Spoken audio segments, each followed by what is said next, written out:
Hey, good afternoon, everybody. How is it going? So I woke up this morning and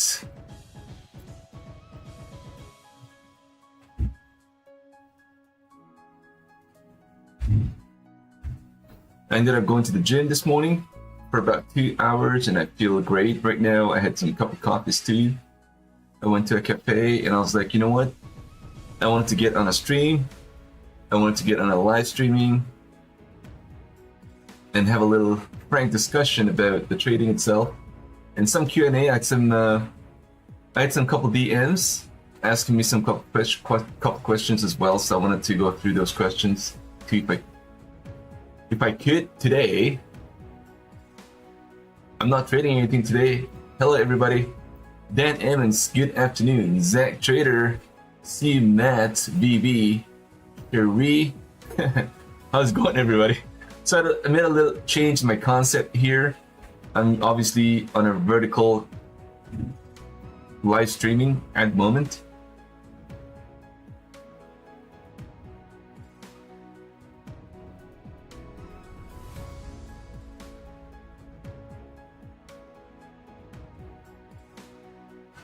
Bowser got it right. You wish you're on a trade. Yes and no. As much as I want to get into trade, I kind of feel better that we're kind of forced to not trade.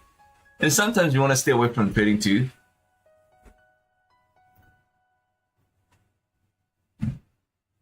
How's everybody's days going? So I made a little list of questions that I got a DM. And I want to answer those questions too.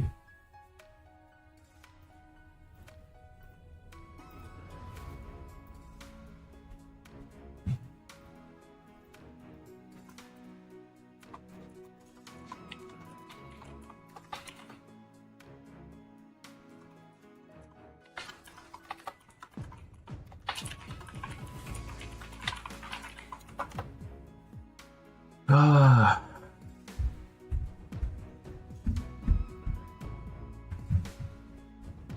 The market is absolutely closed right now. Do not worry, guys. You're not getting into any trades. No going in, no going out. We don't have to worry anything about that today.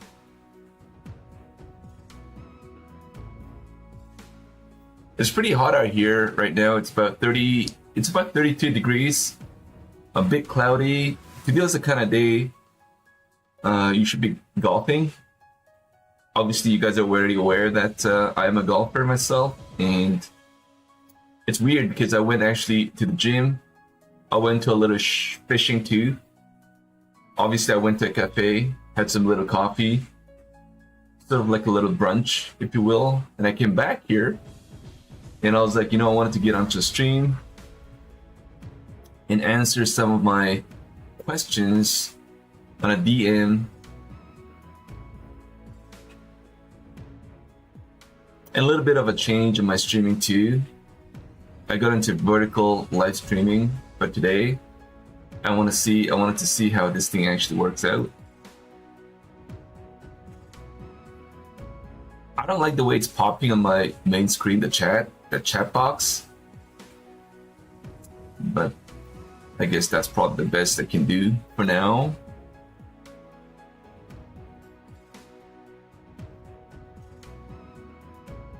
You have arrived, everybody. Holy, we still have 18 viewers right now. Jay Kim, what is up? In Mont Daily, hey, how's it going?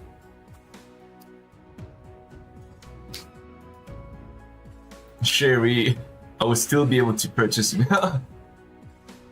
What sort of evals are you talking about?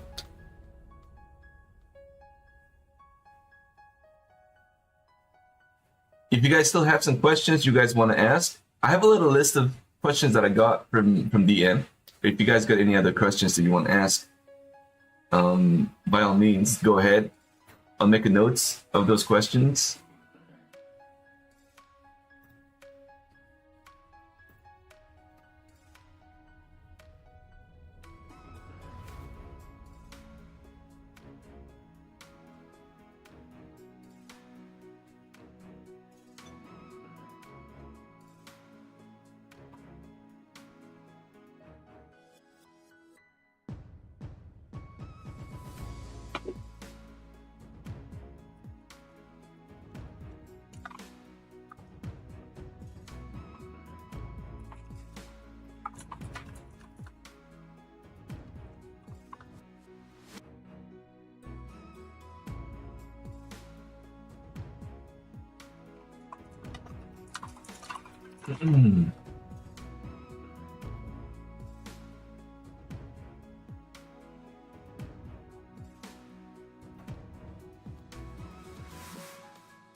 JP, hey D, what is going on? Anik, can we see your dog? Yeah, for sure. I'll bring him down.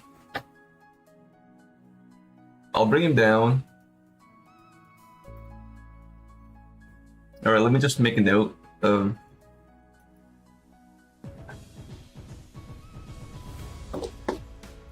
How did you know I had a dog to begin with?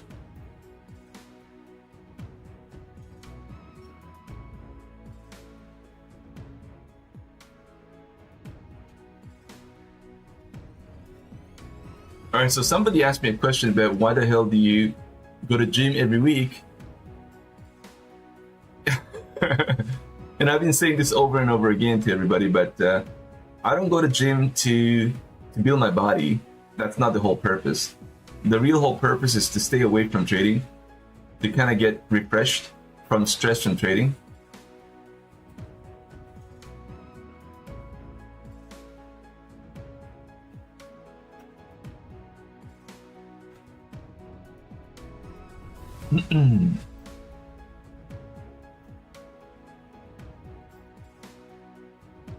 Is to kind of like build discipline, if you will. It's almost become a routine to myself to get a better mental psychology, to stay a little more consistent in trading.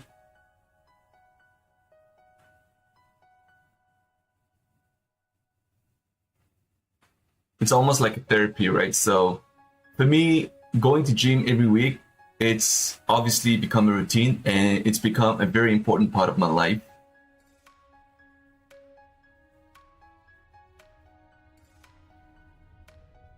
It's a strong sense of a refreshment, if you will, and you're physically trying to get fit too. That will obviously lead to a more consistent trading down the road. So you're not trading for 1 week or 1 month or 1 year. You're here to stay for as long as you can in trading. And in order to do that, I strongly believe that gym is definitely a very important part of this process. And that's part of the reason I go to gym every week. So that was the first question I actually got. So I wanted to answer to that question.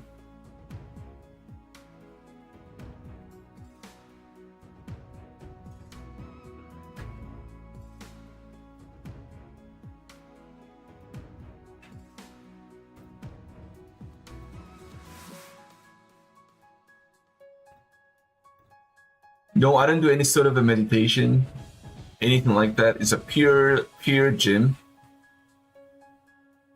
workout. Workout meaning cardio, right?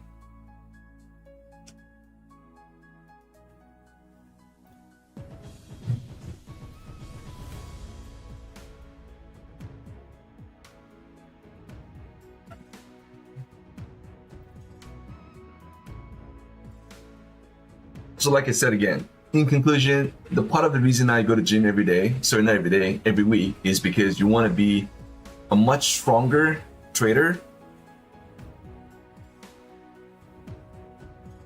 be mentally strong, physically strong as well, to stay in this game for much longer. That's the whole purpose. I'm not trying to build my body by any means. That's definitely not the purpose.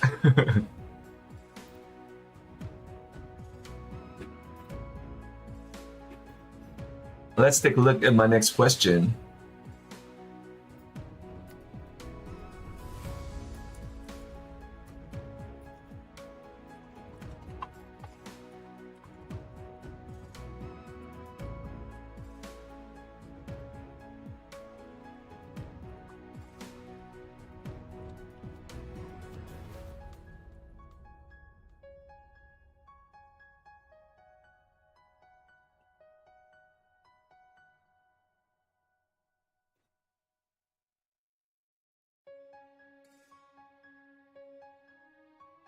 All right, guys, I'm gonna go bring my dog. You guys can go ahead and say hello to him. Give me 2 minutes.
Say hello.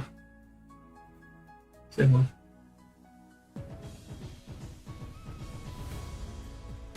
Say hello.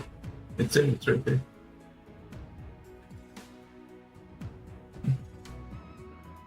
Mm-hmm.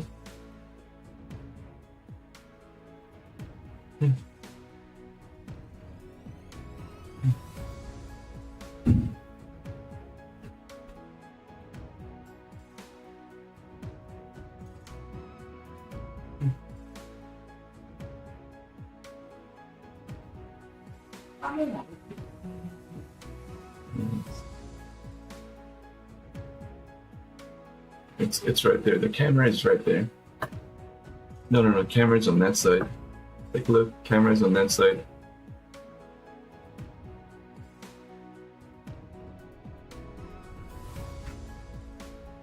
No. Don't look at me. Look at the camera. Look at the camera, bro. It's right there. Take a look at the camera. That's fine. You don't have to shake. It's a little shy. It's kind of shaking right now. He feels very uncomfortable right in front of the camera. So that's...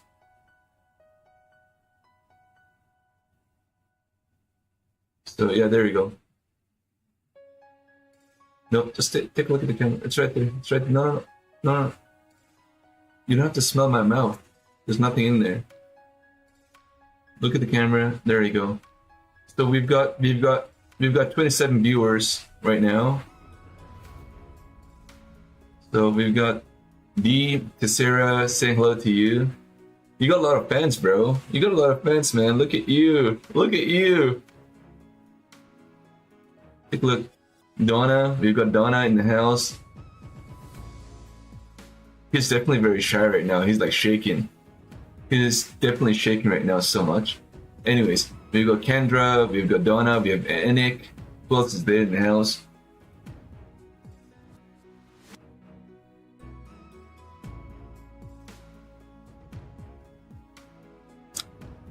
We've got Maximus in the house as well. We've got Coit Pablo. These are your friends, your fellow traders. You want to tell them how you trade? How you get in and out? You want to tell me? You guys, do you want to tell them how you get in and out of trades? We got Pine Tree in the house too.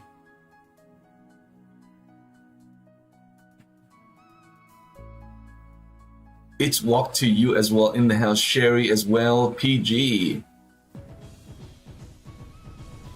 Brian.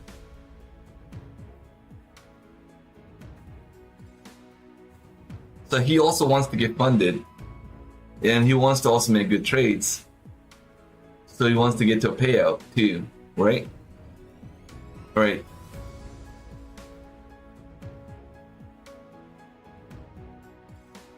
That's it. You want to go? You want to go? That's it? No more?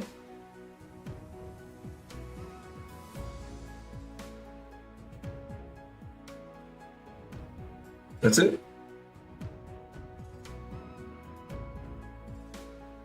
Alright, he doesn't like the camera.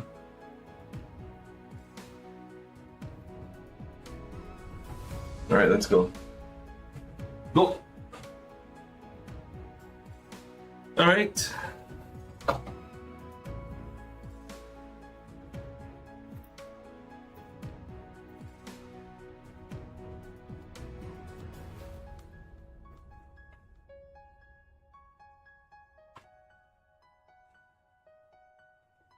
Let's take a look at the next question that I have.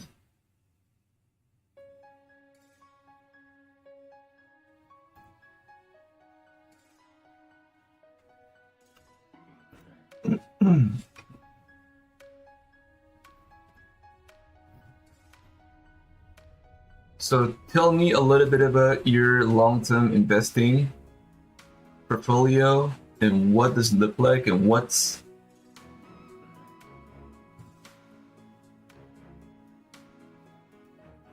your positions. Okay, so my long-term portfolio investing is literally for about 10 years, I would say. It's not that I'm gonna hold it till my retirement. That's not just part of my purpose. It's a little different. Usually people hold it till they retire, but I've got a little different sort of an investing portfolio, if you will. Mostly it's for about 10 at most. So it's almost been 6-7 years now. So I still have like 3 or 4 more years to go for me to kind of like, you know, try to refresh my portfolio, if you will.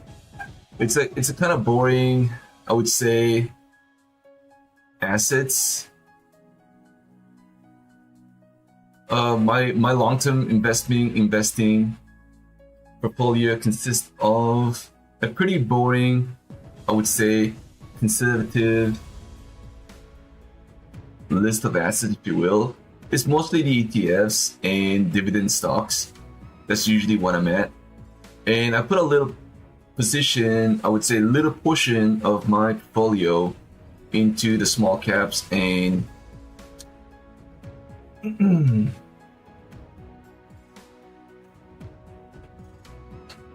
small caps and high flying stocks too. It's not that I'm in a Palantir or Nvidia of that world, but I am definitely in stuff like Roblox, for example, right? Roblox or AMD for that matter. But a lot of cases, it's in the dividend stocks and the ETFs. Like, obviously, we're in Canada, so we have a like VHO for Canadians, if you will, and that's really much it. You know, it's not a big investing portfolio, if you will, but it definitely serves a purpose. And how much did you start? I started the investing portfolio. I started obviously at about 10K. I think about 6-7 years ago. 6-7 years ago, about 10K. And I took it up right now to about a little over 200K, I think. That's my long-term portfolio. I'm going to be holding that, and I'm going to be trying to build that portfolio obviously into for as far as I can, really.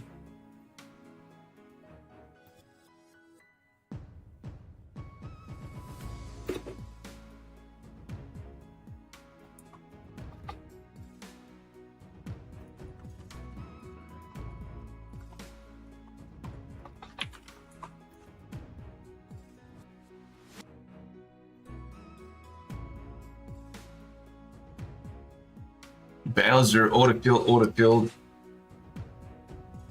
Treehouse Publishing, where are you coming back to Apex?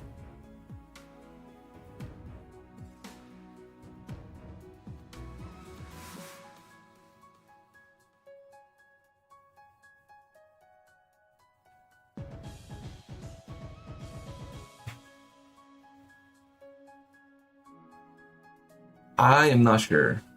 I'm not sure.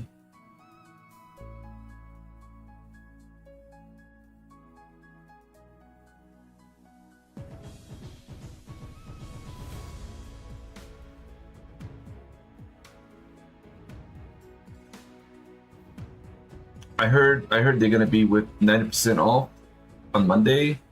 If that is the case, I may try to load in some to try and trade and see if I can actually get into the funded accounts too.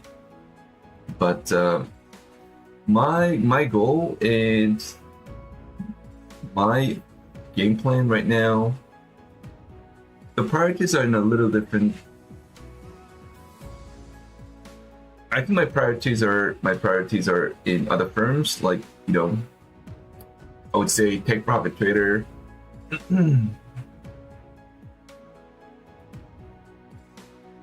Top Step, Tradify, Billanox.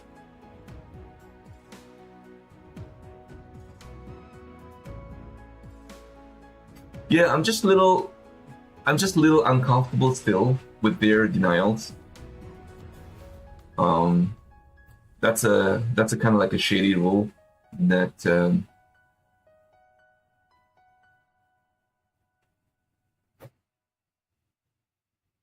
I got kind of burnt myself too. So, like, I don't want to be trading. I don't want to be spending my time and energy in trading Apex, and the next thing you know, you get denied, right? So that's what I'm a little concerned about, and I don't want to get too emotional if I get denied. So I'm trying to stay away from Apex temporarily, but that does not mean that I won't be trading Apex anymore.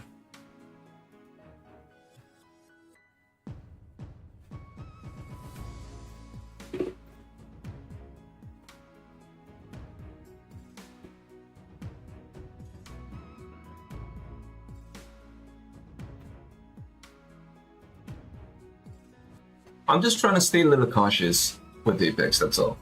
That's all. There's really nothing else other than that. At the end of the day, it is up to us if you want to trade Apex. But once you start trading Apex, you have to be ready to you have to be ready for denials, right?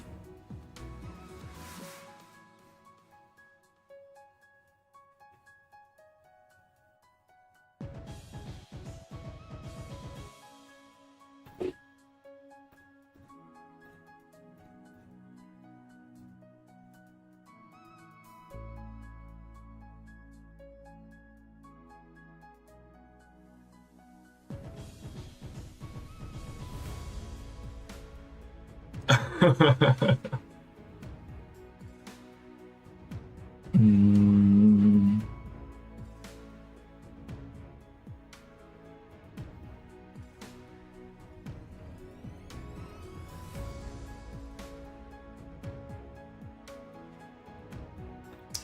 Yeah, improper risk management. It's yeah. I mean, I personally I don't like that. I'll be honest.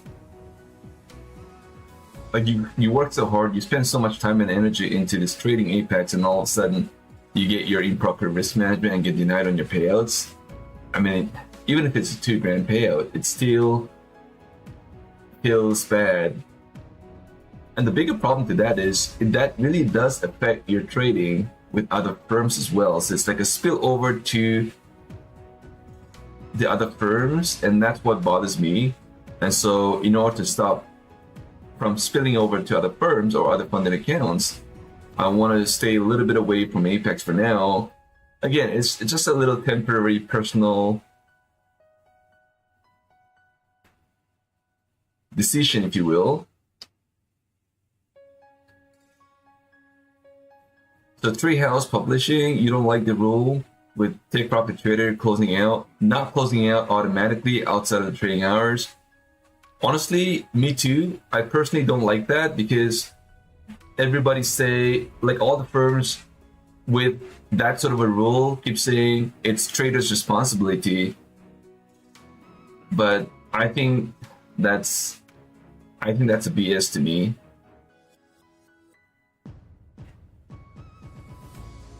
I would honestly prefer the firms to just close your position and shut it down, so that way your positions are actually closed before the trading hour is over. We are going to bound to get make little mistakes like that. Like me personally, I have lost quite a few accounts with Take Profit Trader because I didn't close my position right after the trading hour is over, and obviously that eventually led to a blowing your account. And I think that quite a few firms are like that, like Trade Day, for example. I think it's like that too. Elite Trader too. There's quite a few others who does that. But personally, I'm not a big fan of that, and I wish they can change that rule because that rule I think is a total BS.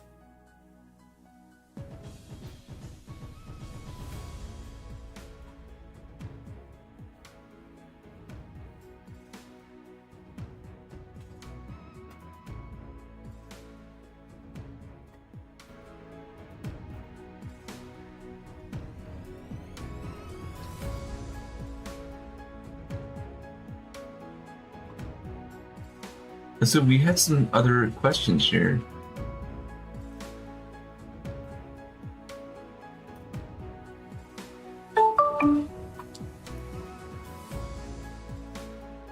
Dola stream.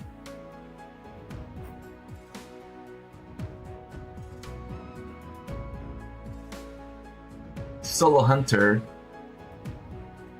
How much do you think we rally Sunday since the bill was signed? How much are we gonna rally? Honestly, I have no idea. And the last thing you want to do is do a little prediction about how much it's gonna rally.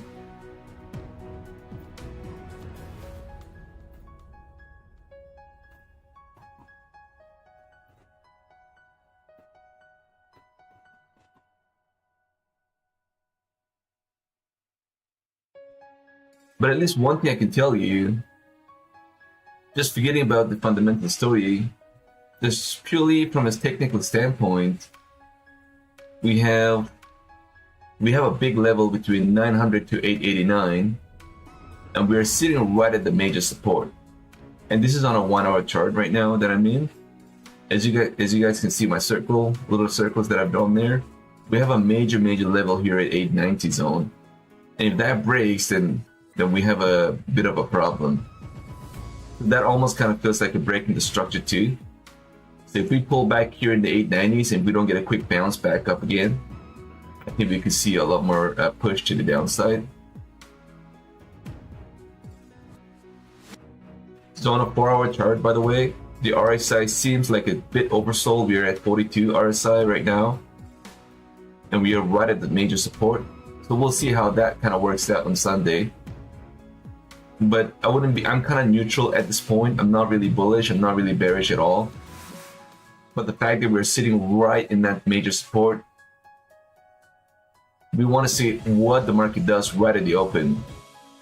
Are we going to quickly push it down and then try to push it back up again?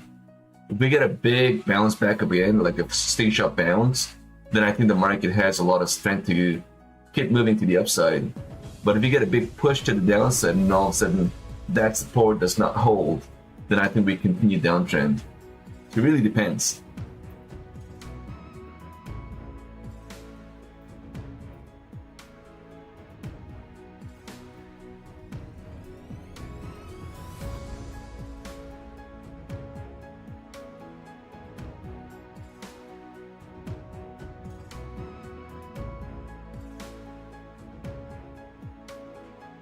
K-Spec 2001, thanks brother. I hope you're having a great day.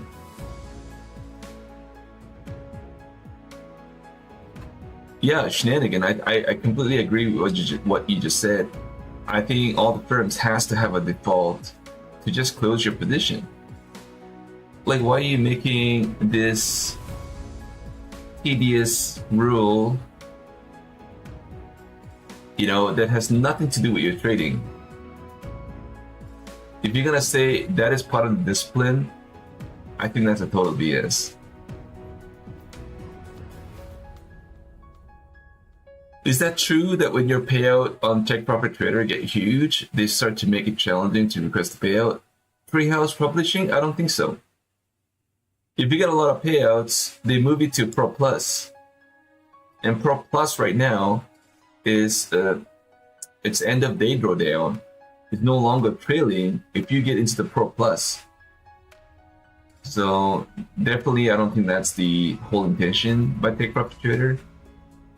And I personally don't think that's true either. Excuse me, KPEG 2001, if you break this level we're at and close, things will be bearish. I don't expect us to close below it Monday. Yeah, I mean, anything can happen. We'll have to watch this level pretty closely on Monday or maybe on Sunday night and see what the market does. But it's very obvious we are getting pretty close to a major support. And if we break this level on Monday, and if we don't get a quick slingshot bounce, then I think the market is going to all of a sudden look very bearish. And then on top of that, if you get some more bad news coming up from tariff, I know there was some bill sign on Friday, but if you get some bad news from tariff standpoint with China, Japan, or anybody else, and if we have a little bit of an escalation in the Middle East,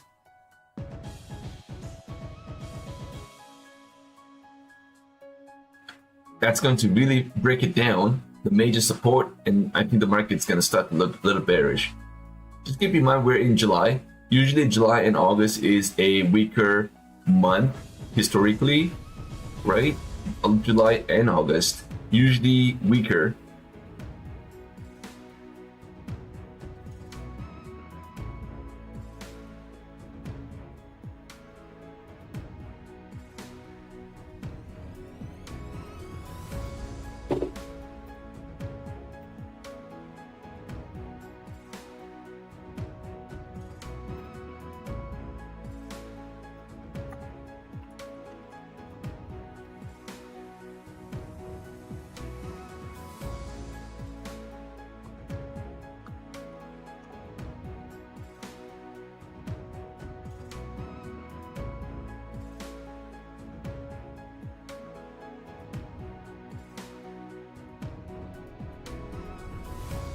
So the next question that I have,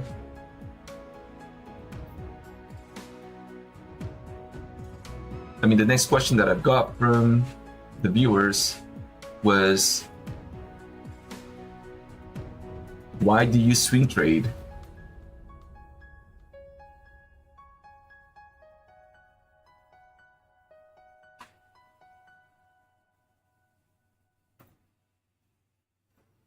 Part of my big reason why I swing trade and why I enjoy doing that is because during the day I'm quite busy. Because as you guys know, I'm a part-time trader. In a lot of cases, I use my phone to trade. So if you're not kind of like glued to a screen all day, then you've also got to find a way to be able to trade and make good, get into some good setups and try to hold it for a couple of days. So you're not looking at the chart every day. That's definitely part of my reason. And number two, swing trading has definitely given me a lot more success. Even up till now, I kind of feel like my swing trading has always been a better profits overall. Like obviously you're gonna get into bad trades, but if you just think about it, for the last 8 months we've been on a bull run. So if you just think about it, if you just get adding to your swing positions right from January into April. In April we had a big pullback, about 15-16% in the overall market, and let's just say if you kept adding to that position, by now you would have definitely been up pretty significantly, right? So I like to swing trade and hold it for about 3-4 months if I can, in a lot of cases. And I'm definitely not using margin. Yes, it's a margin account, but you're not using margin. I'm not over leveraging, right? So it's okay to hold 3-4 months. That's fine with me. I don't try to use margin to get into swing trades, by the way, because if you're over leveraging using margin, you're gonna get margin call at some point. If you end up being on the wrong side of the trade, then you're gonna lose. And then they're gonna force you to close your position, and you're gonna be in a deep red, and that's obviously not going to be good for your account, right? So I like to be within the cash. So let's say you have 10K and your margin, they get you to 40K. Like I only use about 8, 9, maybe up to 10. And sometimes, plus minus, you're gonna get, you're gonna have to use a little portion of your margin too sometimes, don't get me wrong, but that's because you're down. But in a lot of cases, I would stay within the cash and make sure it's not over leveraging. It also gives you a little bit of a peace of mind too by doing that.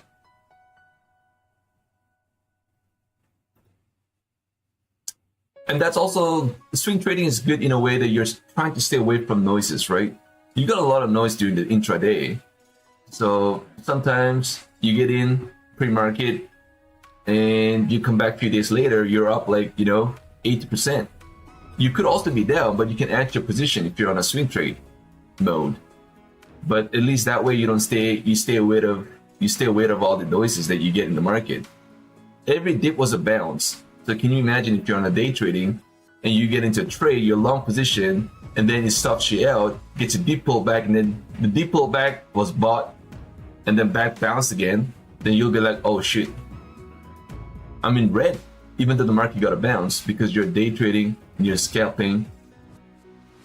But if you're swing trading, you will still be in that position, and eventually you'll be up pretty significantly. So that's part of the reason I swing trade, and I'll continue doing that throughout this journey.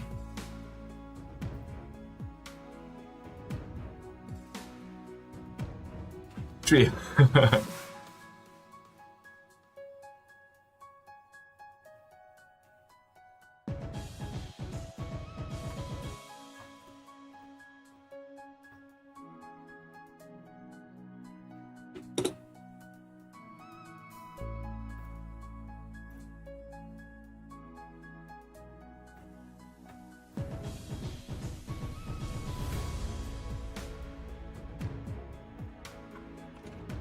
Let's move to the next question here.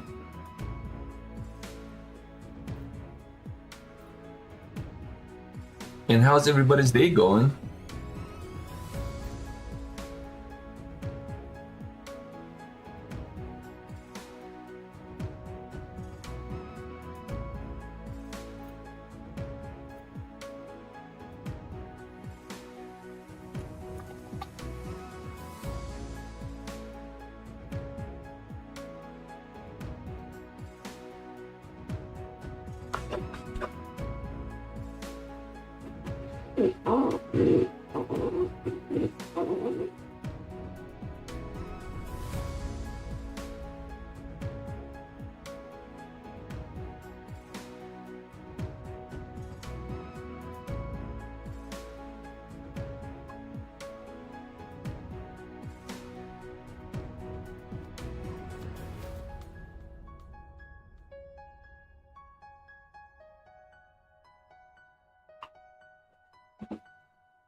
Maximus, you just want to upload for you changing your music selection?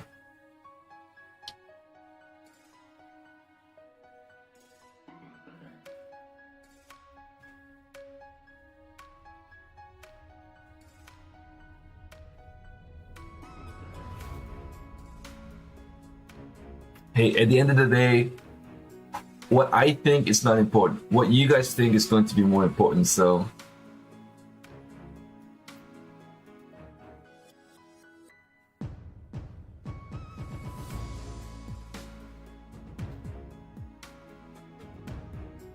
Treehouse, not Treehouse, Enik, Tiger, do you cook or like cooking? Do you like cooking?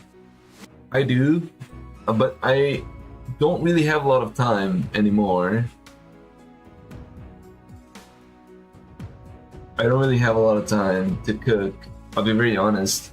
As much as I love cooking, I just don't have the time anymore.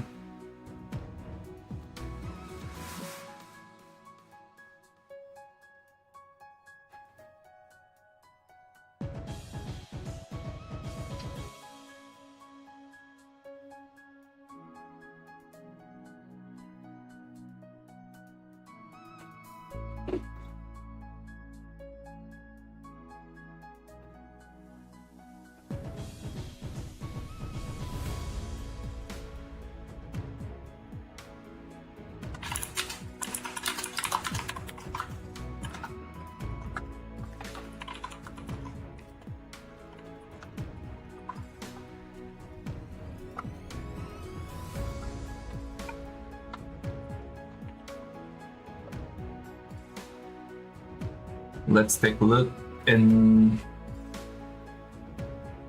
take a look at another question here.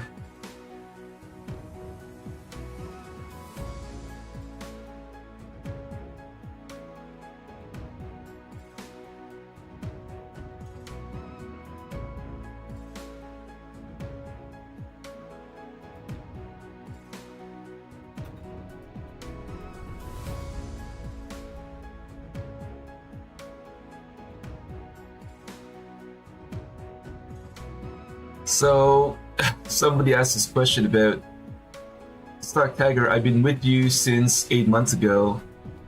At that time, you only had 10 viewers every live stream, and you had about 300 subs. How do you feel to be over 4K subs right now? Yeah, that's a really good question. Yeah, it actually happened pretty fast. I mean, really fast. And I'll be very honest, I'm still in the process of trying to digest how quickly my channel actually pushed. And like what the question says, 8 months ago, well, a little less than 8 months ago, I only had like a few hundred subs, and I only had like 5 or 10 viewers, for sure. And when I really started this journey, the whole purpose of this was to just try to, very simple, share my screen, my trades, and my thoughts, and try to be real about this whole journey, right? This trading journey, with no filters and no hype and all that, right? Just be very honest and show my trading journey. and the growth and share that with our community. That was the whole purpose of this channel.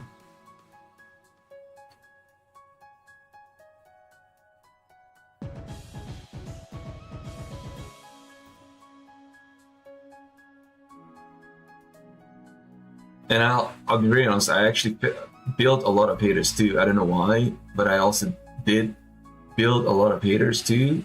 But hey, at the end of the day, you guys showed up and you guys watched me. You know, you guys definitely showed me a lot of love, a lot of nice comments, right? So we are gonna go through good days and tough days too. We just have to go through this process. And right now, I definitely feel very grateful, very content, and for sure, I'm definitely very committed than ever. So it almost kind of feels like it's no longer my journey itself anymore. It almost kind of feels like it's our journey now. So it's definitely a little bit of a different feel right now, which is kind of good and bad. But I mean, yeah. And of course, I thank you guys for being here. We're over 4K subs. So we'll keep growing and we'll see where this thing actually takes us. It's incredible, for sure.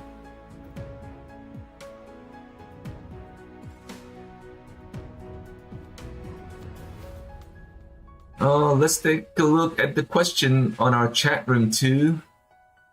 Yojin Black in the house getting vertical. Yeah, absolutely. Maximus just wanted to applaud. Oh yeah, I already read the question. Donna, I like how you always emphasizing about keeping the cost down. Although I had some payouts, my cost in June was way too high. In June, oh Donna, you did not have a payout in the month of June?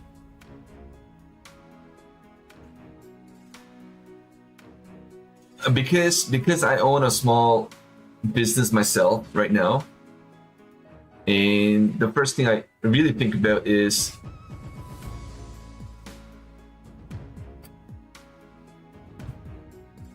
the sales versus expenses, right? From my perspective as a business owner.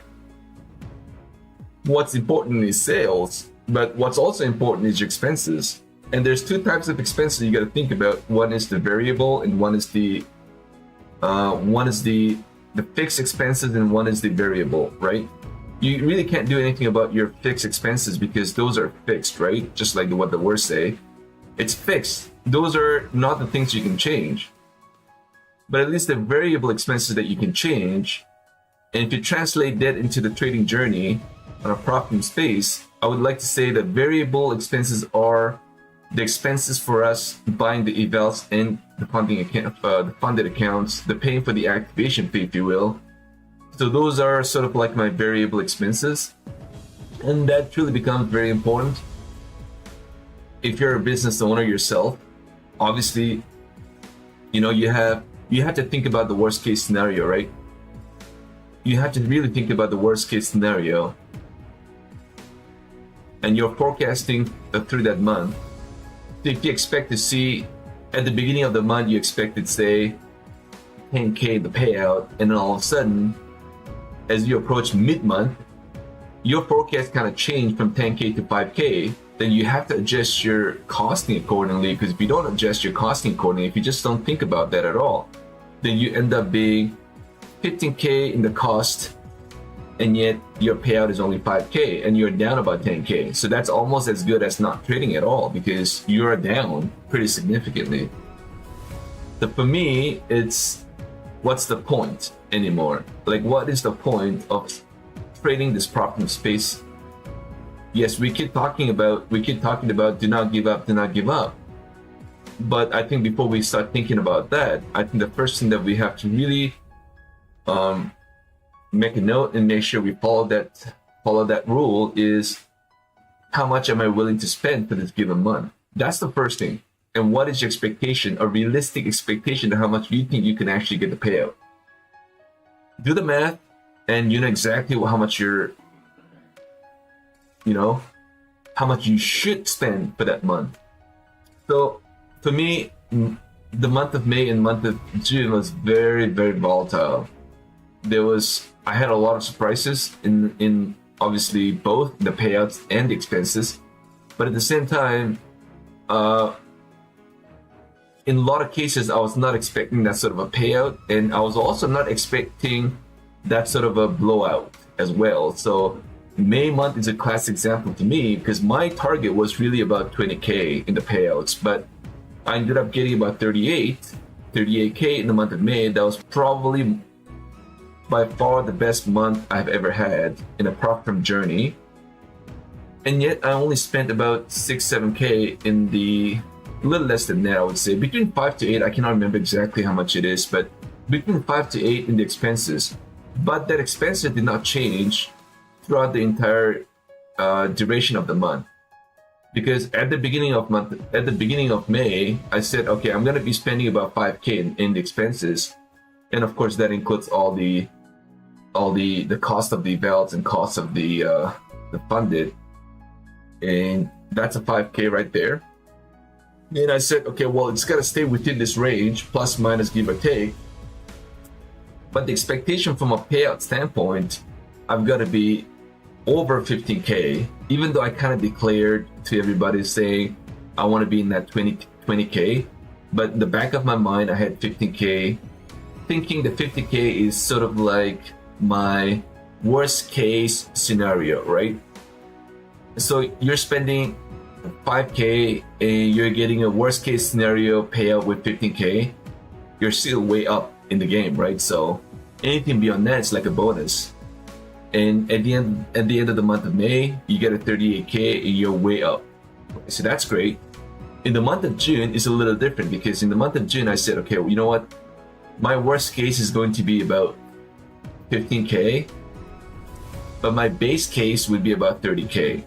But guess what happened? I ended up only getting about 15K in the payouts, and yet my expenses did not change, which is great. It was between 5K in that range, which is great. But my net profit did not improve because I was kind of expecting about 30K, but I ended up being 15K. That's the worst case number. And so that is what you have to think about all the time, because if you don't do that, then you're gonna get to a point where it's going to be endless expenses, and yet your payout is only so much.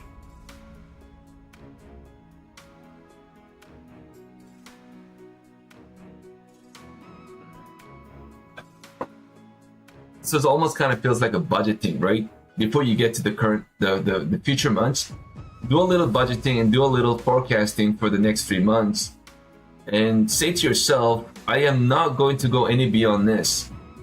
Do a little math, because if you don't do a math and if you don't have a forecast for the next 33 months, then you're gonna get into a lot of situations, because there's so much of noise out there in the market. A lot of things are going to change. You're getting into battle zone. You're in a war. A lot of things can change during that process, so you have to account for that, right? So be prepared. It's always very important that you be prepared. Trading is one, but also budgeting and making sure you're within that line, right? Is also going to be truly important. I think that's going to dictate how you even trade, right? You don't want to be in obviously just want to be very clear out there. I'm not a financial advisor, but if it's me, this is my story and this is my journey that I'm telling you guys. So,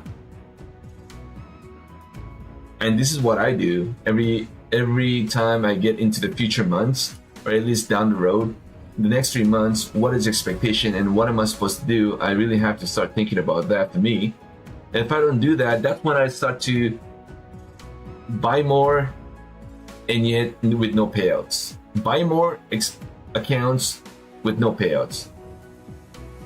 And a month later, you're gonna start crying. I'm gonna start crying. I'll be like, oh shit, I'm down. I'm down. So it's always, I think it's very important, at least for me. I've got an Excel sheet, I jotted down how much I'm going to be spending versus how much it's going to be the payouts and all that, right? The little things. I think those definitely does count, and I think very important that me as a trader account for all these worst case scenarios, right? Again, this is just my story side, and yeah, exactly. Yeah, it also depends on how much you can afford.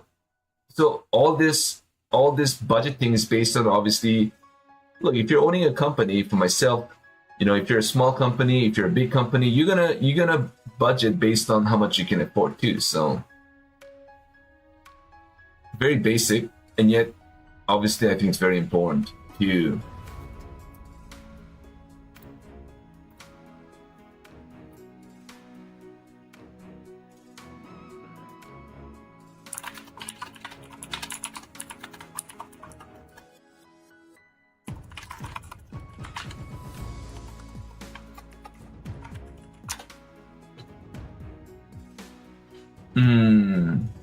holy, a lot of questions. A lot of questions.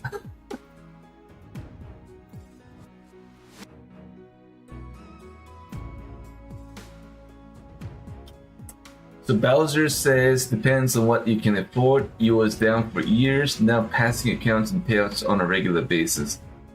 I mean, that's great. That's great. I mean, I'm very glad to hear that, because a lot of traders, including obviously, including myself, still struggles. So it's always great to hear my fellow traders do well. And Donna, I mean, hey, we're in July, so maybe it's time to let go for the month of June. I strongly believe that you will have a much better month of July, and I hope you're doing well so far. I know we only passed 5 days, the month of July. We still have another 25 days to go for the trading, but I wish you all the very best in your trading journey. And I think your great month starts right here in this month of July.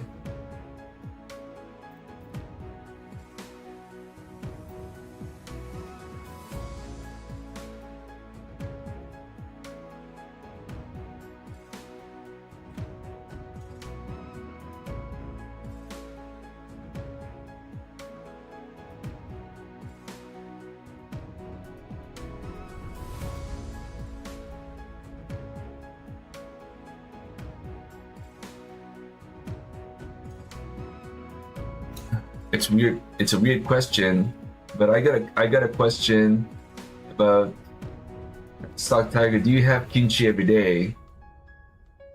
I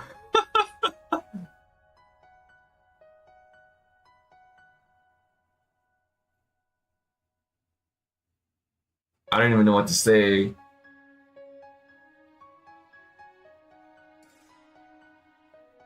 Um, 95% of the time, I have kimchi. I always end up going to Costco to buy the kimchi, and that kimchi will last me about a month. I have kimchi literally for everything that I have. Like, you know, if I have to have noodle, I have kimchi with my noodle. If I have to have a rice, I have kimchi. If I have to have a beef, I have kimchi. In fact, I even have kimchi with McDonald's too. Or it doesn't have to be McDonald's, any burger if you will. I have kimchi with wings as well. And what else? I have kimchi with hot dogs.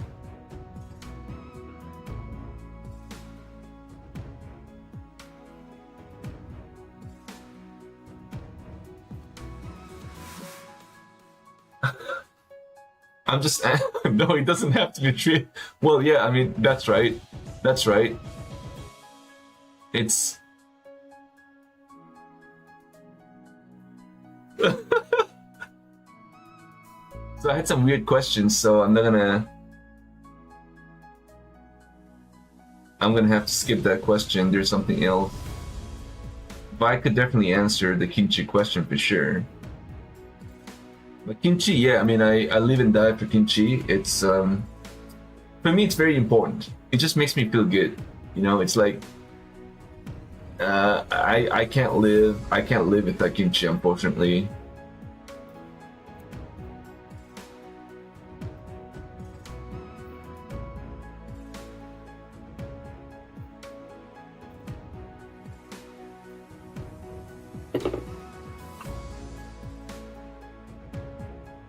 So also there's some other questions about the comments.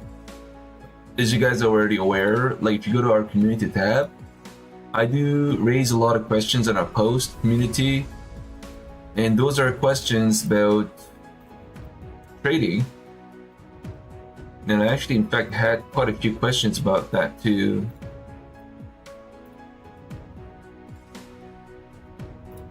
And maybe one of the question was, can you go through the community postings that you had, because we had a lot of viewers and a lot of votes, and it almost kind of feels like a lot of fellow traders are participating in that posting that I had right on my community as a poll, and a lot of you guys are actually participating on that because you guys want to know the answer too. And so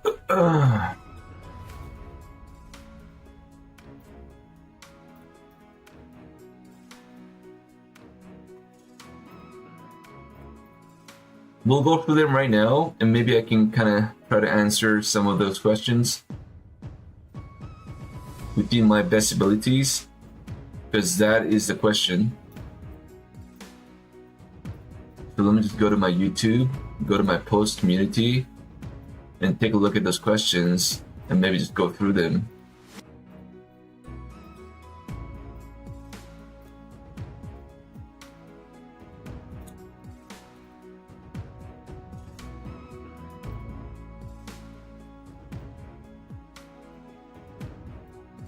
Not all the questions, but at least we'll go through the key ones. Let me just put it up.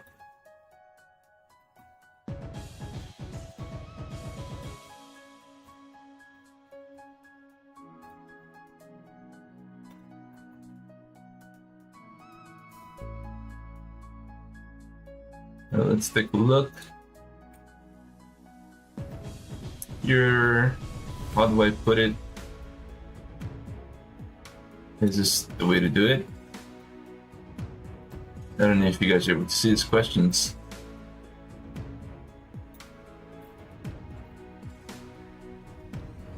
Alright, so I think you could. Alright, so we'll go with the first question here. Lately, so this is the poll that I posted. Lately, it felt rough for many day traders. What do you think was the biggest reason? And we had 46 votes. The biggest vote was the choppy price action and the lower volume, and that's almost a little less than 60%, but that bulk of the participants chose the choppy price action. And then second on that list was algo manipulation, and the third was the high volatility. For me, I think it's the high volatility and the fake outs that hurt the most. That's for me personally, because choppy price action for me it's almost kind of like you get into a trade, and if it's a choppy, eventually it's gonna come back to your price. It's going to come back to your pricing. So if it comes back to your pricing, all you have to do is just exit your trade because it's too choppy.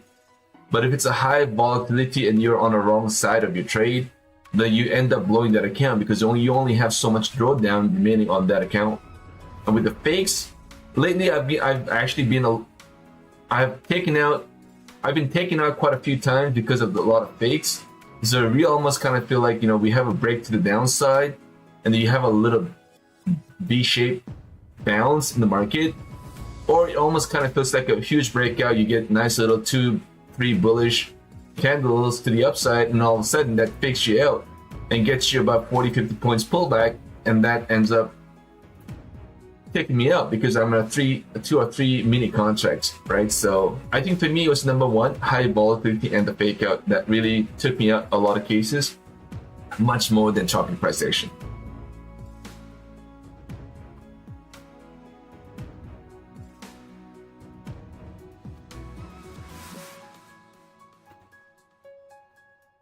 let's go to. Oh yeah, why am I not putting this thumbs up? 1 second, let me just put this thumbs up for myself. All right, so do you want to become a full-time trader? This was the question I asked to my fellow traders. If yes, then what is the reason? Majority, 90%. Now here it's 90%. Majority of the traders wanted to become a full-time trader because they wanted full freedom and control of your time. Oh man, you know, I don't know, like for me, so this is the question that one of my viewers had.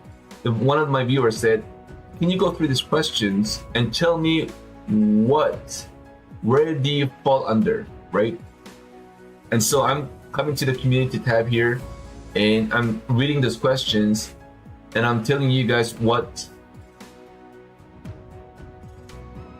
relates to me the most. Majority of the traders said they want freedom and they want to have control over your time, which obviously kind of makes sense. It completely makes sense. For me though, at least right now, like if you asked me 4 years ago, maybe I would have said I wanted freedom and control of my time as well. We had a lot of votes, by the way. We had 65 votes in this. But for me,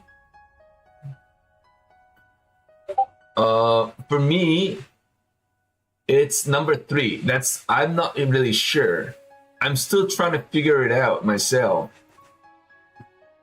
I'm trying to figure this out myself because, like I told you, I'm a business owner and a partner of a company, and I'm not really sure if I want to be giving up the stuff that I do on a day-to-day basis. And obviously, you guys are aware, I do work about 10 hours a day, and part-time is still a part-time, sort of a part-time trading, if you will. I'm not a full-time trader. I'm a part-time trader, and yes, I definitely need more time during the day to get more trading for myself. But I'm still not sure yet. So my answer to this question is number 3, which is I am not sure yet, and I'm trying to still figure this out myself. And you only had 2% vote on that, so I'm gonna give a thumbs up on that. So I hope that answers to your question. We'll go to we'll just pick a couple more and then that's it for this one. How many red days in a row does it take to mess your mindset? So what this essentially means is how many bad trades in a given time on a given day is really gonna wreck you, right? You're mentally or psychologically, and then you're gonna keep revenge trading at this point and end up blowing more and more accounts. So majority of the traders said 2 or 3. And this definitely did surprise me. 2 or 3 accounts, 2 or 3 bad trade is going to mentally destroy you.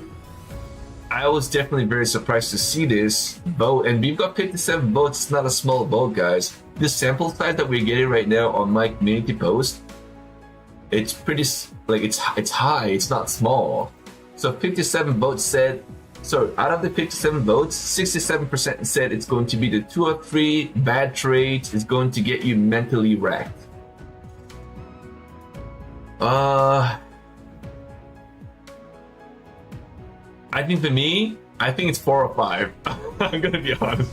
If I get into 4 or 5 bad trades, I think that's when it's going to start to have a little bit of a mental toll in me, and that's when I start to make some weird mistakes, and then you know, I may end up seeing my phone against the wall. I don't know, like a lot of things can happen. My pen against the wall. I don't know. A lot of weird things can actually happen, but it's got to have about 4 or 5 bad trades before we start to do that. So I'm pretty close to where you guys are at. We had 60%, 67% said 2 or 3 votes. 2 or 3 bad trades is gonna get you mentally destroyed. For me, it's 4 or 5. I think it's 4 or 5. So I'll give a nice little thumbs up there too. Yeah, so for me, it's 4 or 5 on that question. That's a great question, by the way. So what's been your biggest struggle?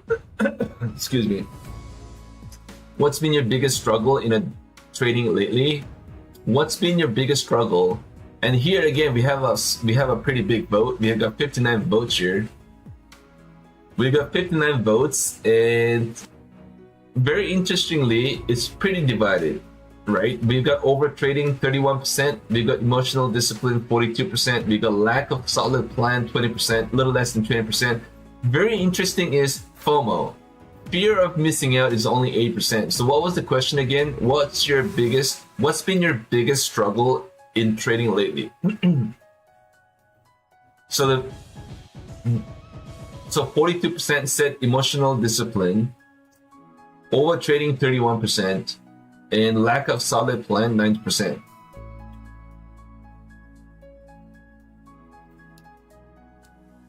I think to me it's a FOMO. I think it's a FOMO for me, even though I know we only hit 8%. I'm just giving you my honest opinion, by the way. It kind of feels like I'm going against the odds here, but no, absolutely not. Hey, I got pretty close to the other one. I got pretty close to this one here. But on this one, I would say FOMO. I have built a lot of, just to give you a little background, over the years, I have really built some bad habits. And those bad habits, it's really hard to get away. Time to time, it comes back to you. And it does that to me as well, so. And one of the bad habits that I had was FOMO. Getting into FOMO trades right at the top, and then you get a big pullback, and then you're out of the trade. That's, I think, to me, lately it's been the FOMO, in my opinion. A lot of chasing and the FOMO because the market is just so bullish, right? So you're waiting for a pullback, the market just never pull back. You keep getting a bounce on a little pullback, and it's like, and you keep waiting for a pullback, you just don't get it, right? So, and then market pushes back up again, and you enter a trade, you're oversized, and you eventually getting wrecked, right? Because you're on a FOMO trade. By the time I try to get in, it's a FOMO, and the market starts to pull back. So I think to me, it's a FOMO. That's probably it. Probably the closest answer for me. We'll go to the next question. Do you look forward to the weekend after a long trading week? Me, 100%, yes. I need a mental reset, yes. And part of the mental reset for me is to go back to the routine, which would be going to the gym every week, at least twice a week. So I go to gym on Saturday and the Sundays, but sometimes I go on the Friday too. Friday afternoons, Sunday morning, or Saturday and Sunday mornings, right? So those are, I definitely do need a mental reset, and I really look forward to the weekend. And so my answer to that question is a yes, 100%. And that's a pretty large vote too, 43 votes. So the majority of the traders do say they need a mental reset. I think that's very important.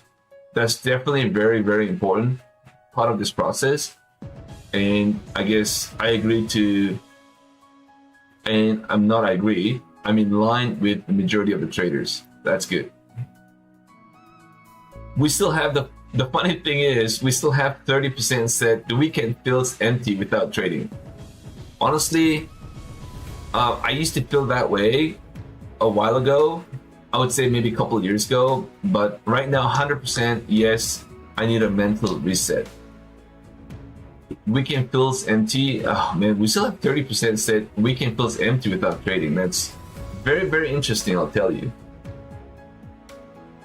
All right, so the next question here is, why do most traders give up on day trading?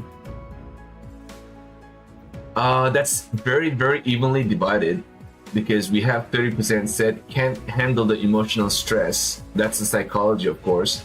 The blow up accounts for poor risk management, 30% as well. And then you have an unrealistic expectation about quick profits. That's 28%. And we have the last one, which is 9%, burnt out by prop firm rules or pressure. So the question here again is, why do most traders give up on day trading? Like if I had to give up on a day trading,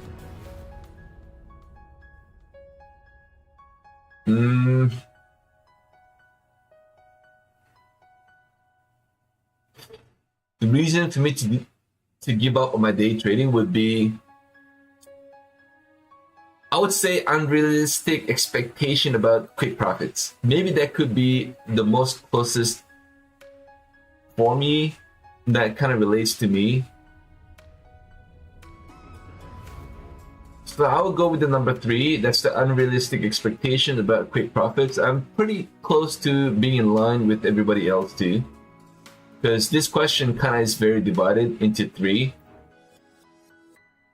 So it's the psychology, it's the risk management, it's the unexpected real expectation, unrealistic expectation. Pretty much evenly divided, and I am gonna have to go with the unrealistic expectation about quick profits. Will be the closest for me. We'll move to the next question now.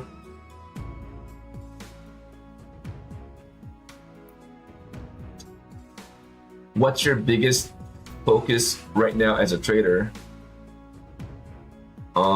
This is a pretty big, large sample size, 62 votes. Majority of the traders said mastering psychology and discipline, tightening risk management and drawdown control,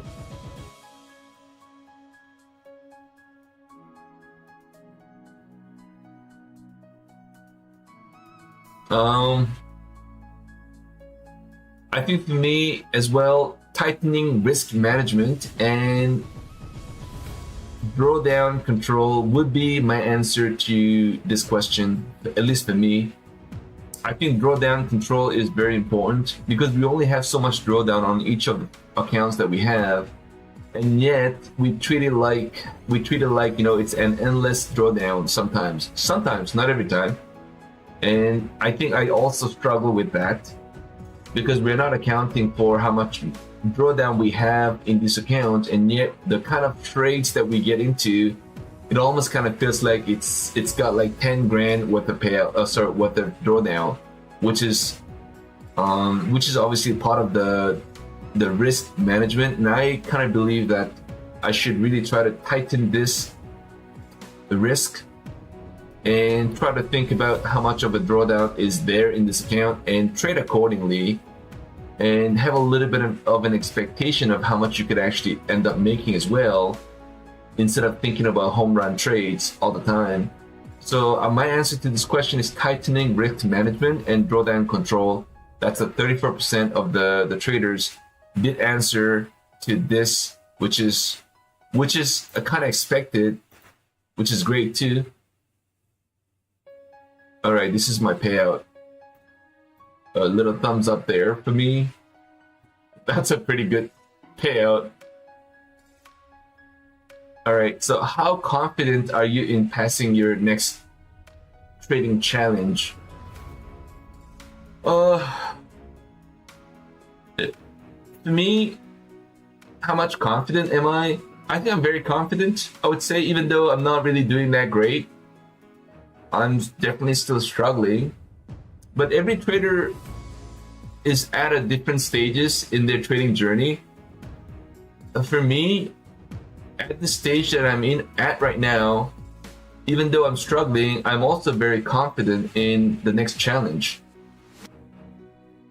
Right? So I wouldn't say I'm cautiously optimistic. For me, I think I'm very confident. I do believe that I will get payouts at some point. I don't know if it's going to be tomorrow, if it's going to be a Monday or Tuesday or Wednesday, but sometime down the road, I should be able to get a payout. So it's not even about when it will happen, right? At least for me. So I would say my answer to this question is very confident, and I think majority of the traders actually did say they are very confident too. So we are definitely in line. All right, this could be my last question. Maybe 2. Okay, I'll just pick the next 2, and then we'll move on to the next question, guys. What causes your biggest loss in a challenge on our account? This has got the biggest vote here, 80 votes. What causes your biggest losses in a challenge account?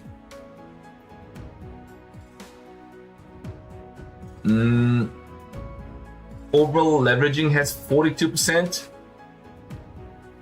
I got a little bit of everything here, I'll be honest. But if you ask me if I had to pick one out of all the four, I would say to me is over leveraging. And I'm pretty sure that you guys heard me say over leveraging all the time during my live streaming. But for me right now, I think it's over leveraging. I'm looking for these big trades, and that's when I get into a little more aggressive trades. And that essentially means you're over leveraging to make big, but you're not really thinking about how much you are also going to end up losing if you end up being on the wrong side of your trade, or if your stop is not at the right place, then you end up losing that account just because you're over leveraging here at this point. You don't have enough drawdown to kind of like make you still stay in this trade even though you're on the right side, because a small little pullback is going to kick you out of that trade because you're over leveraged and you only have so much drawdown. And that's why for me, my answer to this question is over leveraging. And that's also come in line with everybody else, because that's 42% saying over leveraging, so that's good. We all agree that over leveraging is very damaging in the long run, and we have to find a way to kind of step in and stop doing this over and over again. Bowser, PJP 1987, what is up, bro?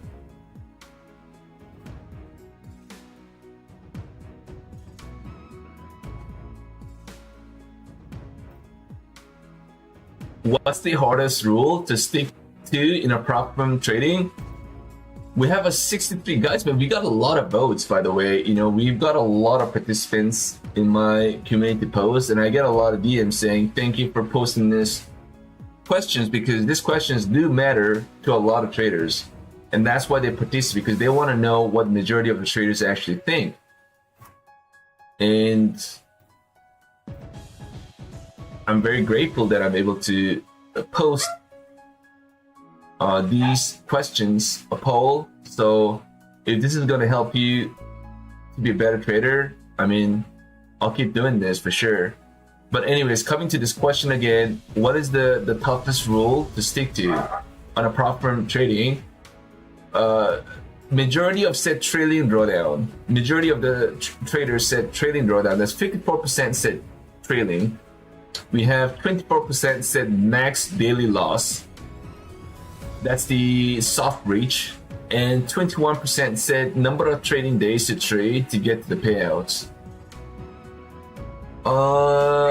For me, I think it's the number of days to trade to get to the payouts. I think that's the biggest problem for me.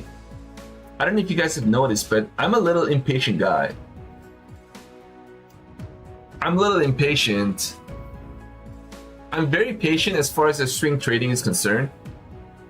So whenever you guys see me trading my swing trades on my personal accounts, I'm the most patient guy ever.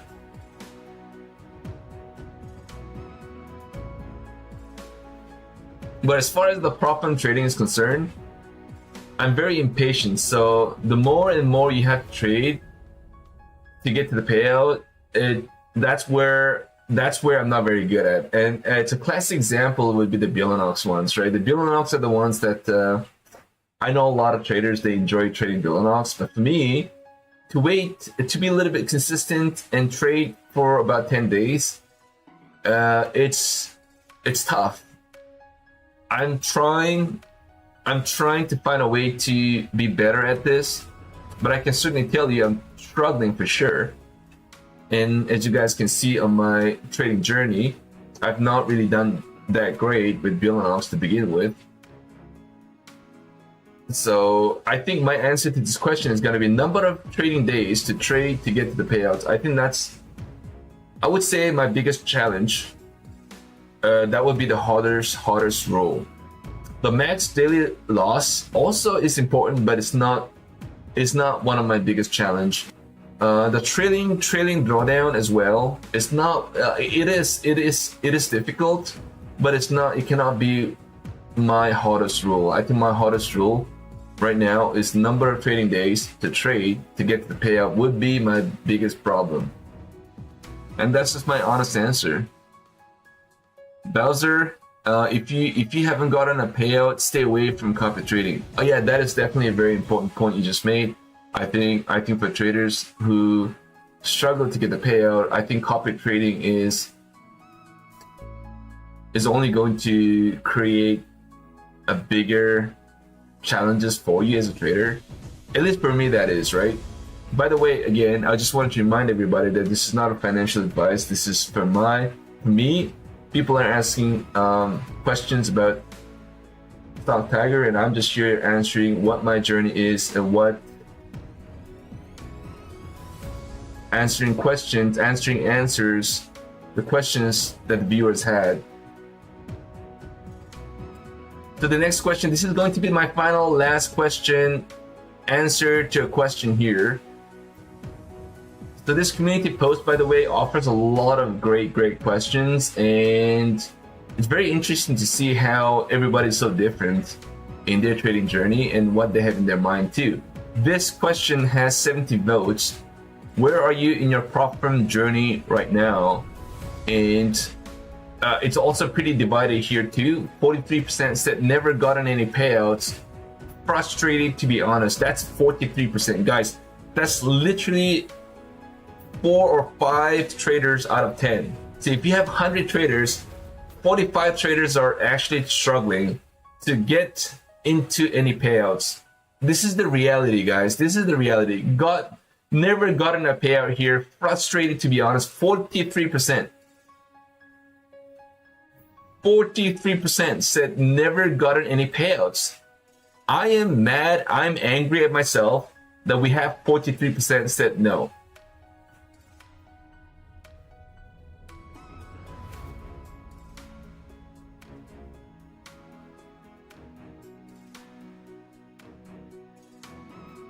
We have 37% said good progress and they are getting there.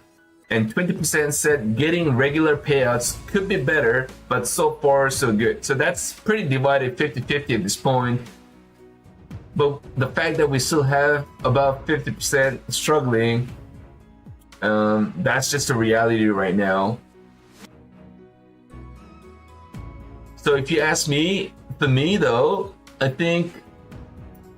would say, right in the middle, I would say for me, getting regular payouts for me, it could definitely get better, but it's good so far. I'm happy, I'm grateful, I'm content to be right here. It could always get better, don't get me wrong, but it's good so far. So we'll leave it at this for me, and I'm getting a regular payouts. And so for me, it's the one in the middle.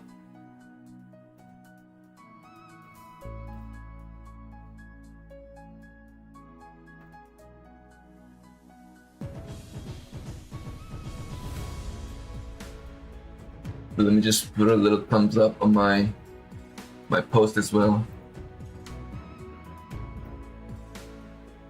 All right, maybe I could answer this question too. This is the last one now. This is 93 votes. Which trading session makes you the most profits? And I said, be honest. And we had bulk of the traders actually said New York. This actually came as a little surprise to me because 70% said New York, the cash open session gives you the best trades. I was kind of expecting maybe 50% during New York, but we have 70%. That's the majority of the traders.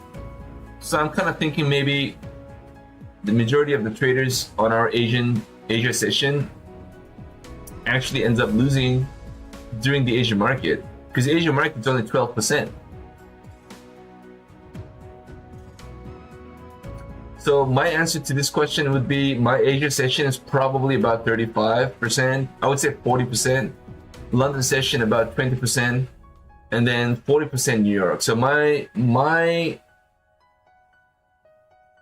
good trades are kind of divided between New York and Asia. So I'm pretty much 40-40 at this point, I think, in my opinion. 40-40 and London session would be 20%. So mine is definitely by far much stronger during the Asian market versus majority of the traders said 70% during New York. So we have a little differences, but for me, I think Asian market definitely much more than the votes that we've got. Only 12% votes said Asia market. For me, I think it's about 40%. All right, that's it for now on this community post.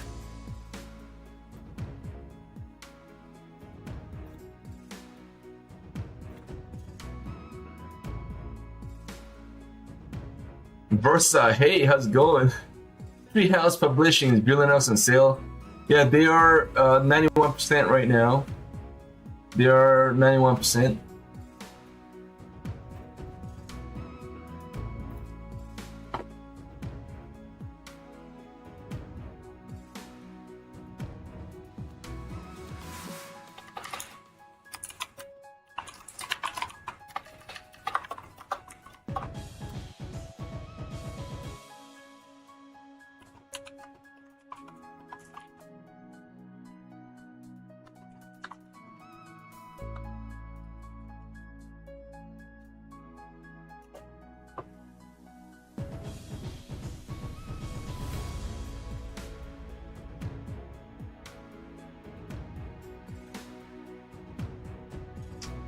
So the next question that we have here would be, how do you manage emotions after a big loss, a win?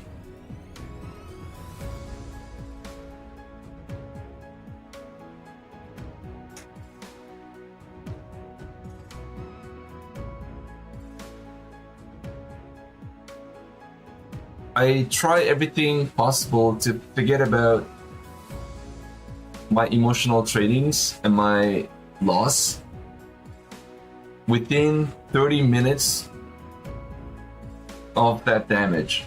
So let's just say I got into a trade right now and I got into a bad trade. I ended up losing my account, for example. I usually tend to forget about that trade between 30 minutes to about a couple hours, and then I completely forget about it. And then the next day I come back and I'm completely refreshed, and the bad trades is kind of erased from my memory. That's usually, I think, would be the better way to kind of try and manage your emotions.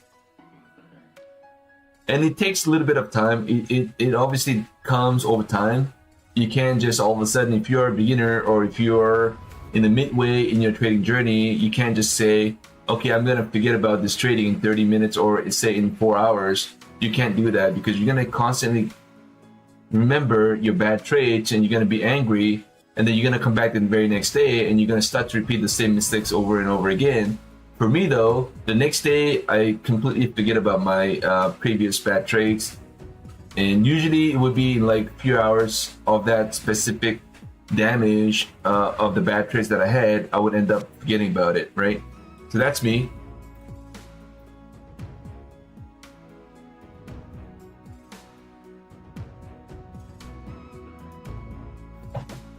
Donna, you had most payouts from Billanox Asia session, but I was back end of April and big May. Yeah, it's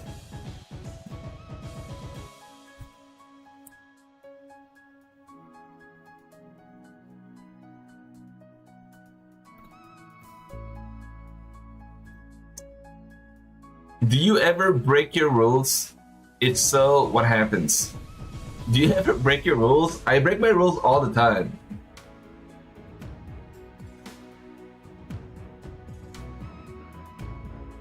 So I break my rule all the time. You know, I've been trading for over 13 years now, and yet this is one thing that it's really hard to kind of fix. Breaking your rules. I break it all the time. That's the problem. Is there a way to improve? I mean, just have to start refraining from breaking the rules, but it's tough. And I'm still struggling. I'm going to be very honest with you. It's still tough.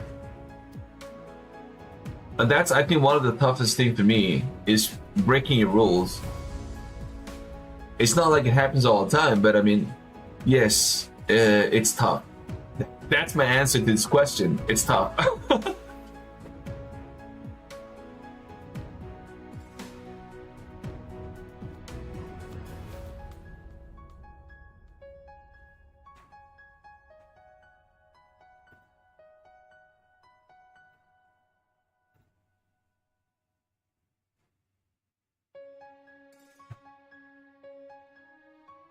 Romeo, does kimchi belong to pizza?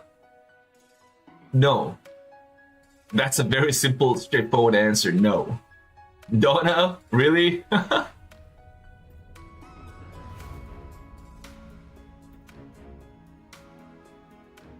So we still have to go through quite a few questions that I had that I jotted down. So we'll go through them pretty quickly here.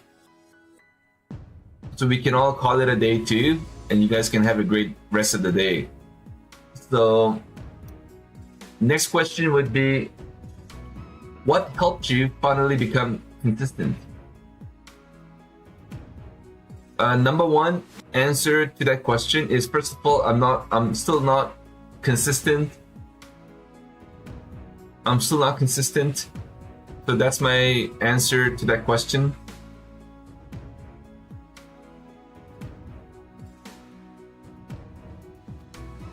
But I am pretty consistent when I'm downsizing my position. So I think being on the right size of your position on a trade, I think that's eventually going to make you either consistent or not consistent. So every time I over leverage, that's when I get pretty beat.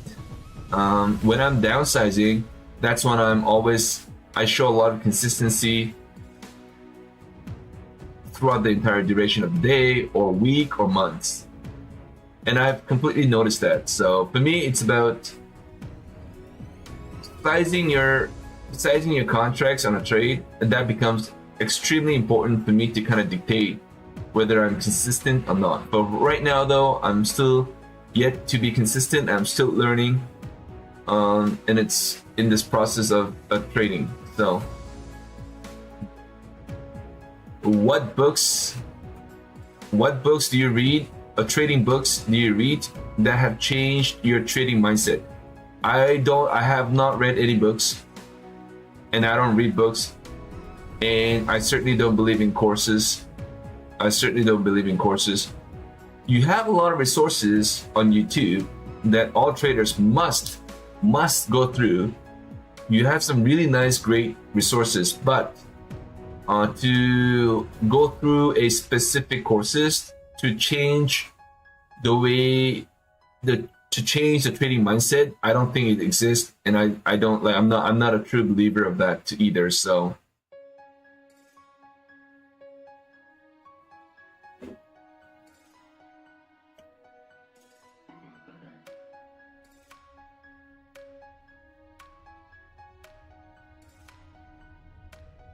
would you ever consider mentoring on a one-on-one coaching?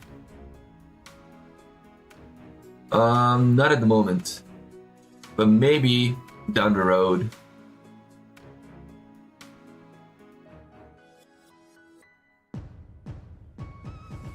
What's your biggest goal as a trader right now? Is to become a ultimate consistent trader. But in order to do that, I'm gonna have to do a lot of fixing. It's a lot of minor fixing. I don't really have a serious, serious habits that I really have to fix. I don't really have a lot of that. I think it's more so a very, very minor little things that really counts.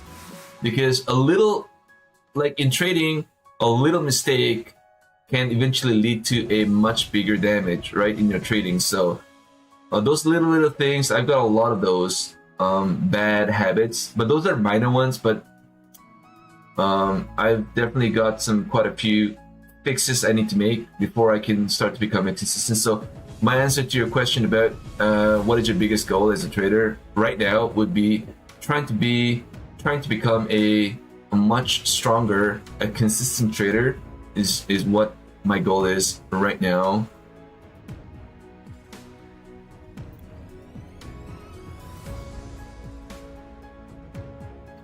Alec, it's not Sunday. Yeah, it's not Sunday, it's Saturday. TJP 1987. Let's see what TJP think.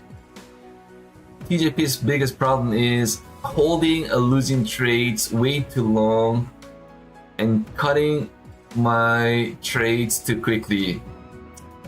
I think that's everybody's problem, including myself.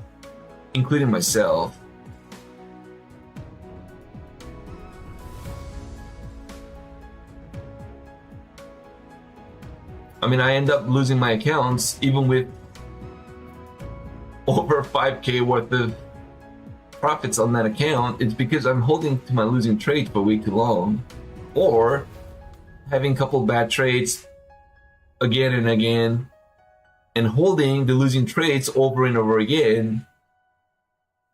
Obviously, you end up blowing your account, but I think that's everybody's problem, not just you, bro.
Let's look at some other couple questions.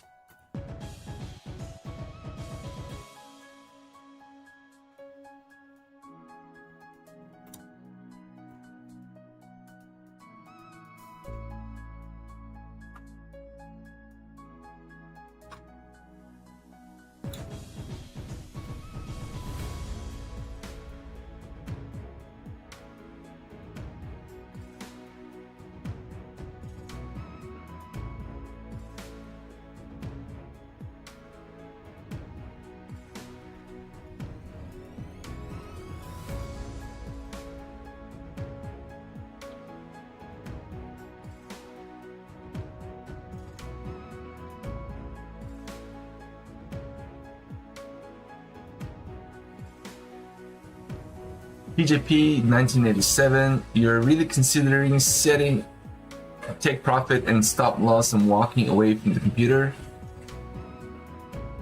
Honestly, I think we probably end up doing better by doing that, and I'm going to be very honest with you. But that sort of a trading style needs to be swing trading within the day trading, and I love that concept. I love that concept.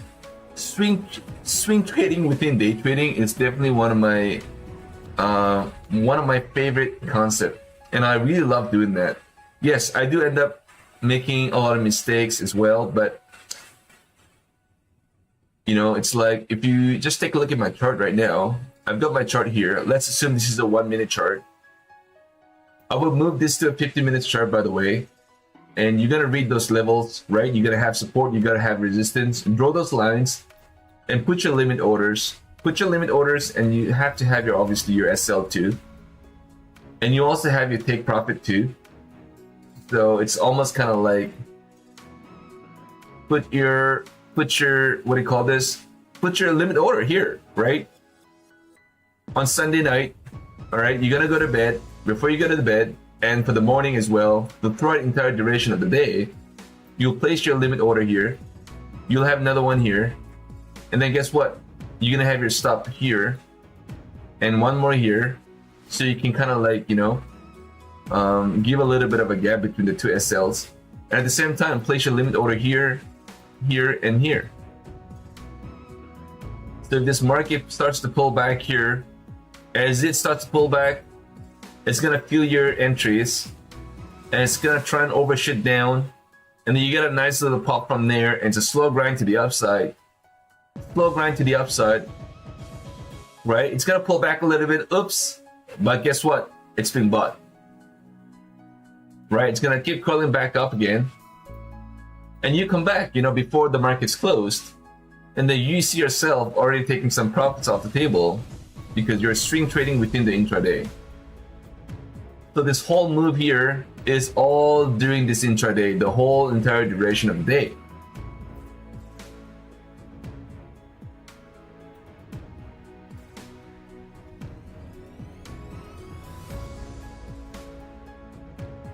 So I love this sort of I would like to call this as a strategy too, because it's definitely part of your strategy. For me, I think this is one of my best, I would say my trade strategy. It really kind of works out pretty well for me. I know I don't really do this on my live streaming, but this is definitely one of my loved, I would say proven strategy that kind of worked out for me. I like it, you know, it's like you stay away from this computer for about, I would say the whole entire duration of this intraday in the morning, and you kind of come back a little bit after the power hour, right before the market's closed, and by then your take profit's already taken out, and then you're literally out of this trade. And can you imagine the same repetition every day?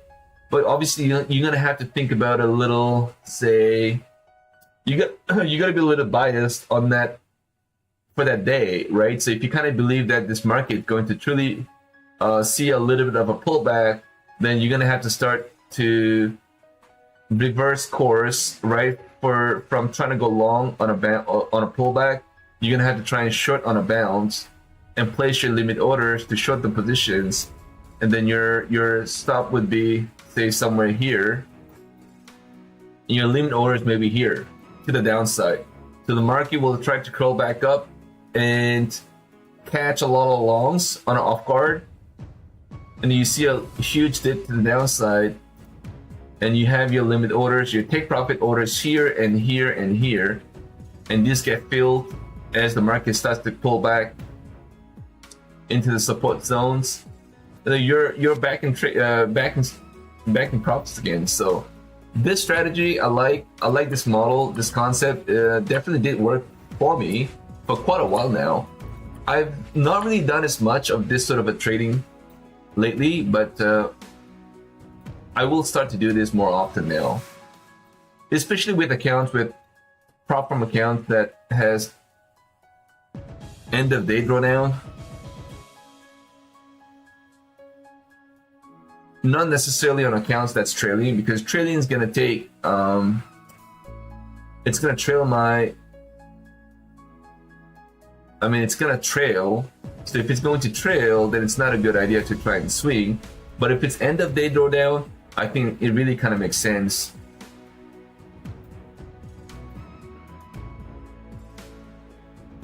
All right, Donna, have a great day. Misopan, did we hit 25K before 1% pullback? Well, we're not there yet.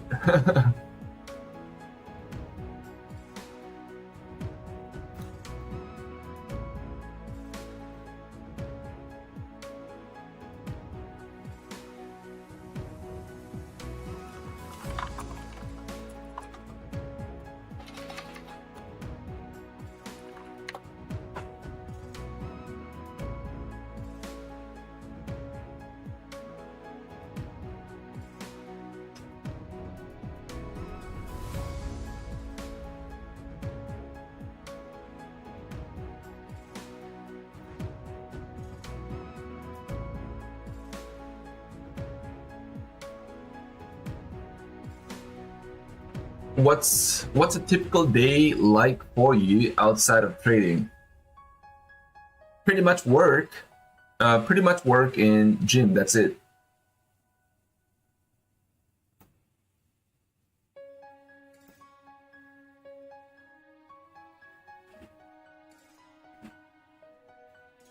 And I love going to a cafe all the time, especially during the lunchtime.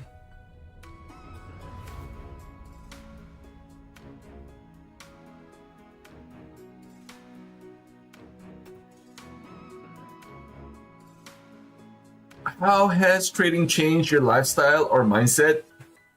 Honestly, it hasn't changed anything. It's still the same. It's just that it's less of a frustration, if you will. I was always angry and frustrated. If you asked me 8 years ago, 7 years ago, I was always angry because my position was down and I was always into a bad trades because I was a bad trader. But now it's, I mean, it hasn't really changed your lifestyle at all, but I mean, I'm just not frustrated anymore.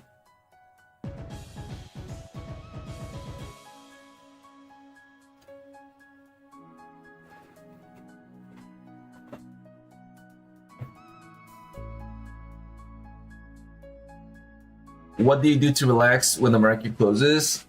I mean, obviously I answered that question, but I like to go into gym. I think gym really makes you relax once the market closes and approaching the weekend.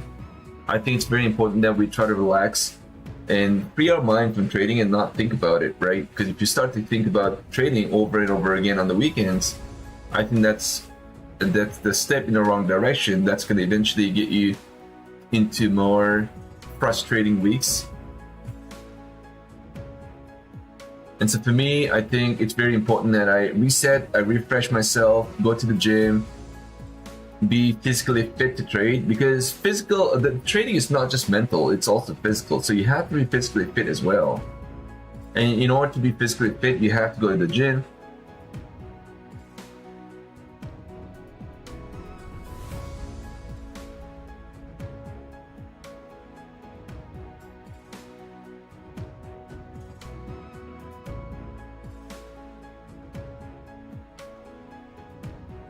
When you see yourself in 5 years, oh man, that's a big question. I have no idea. 5 years, that's a long, long time.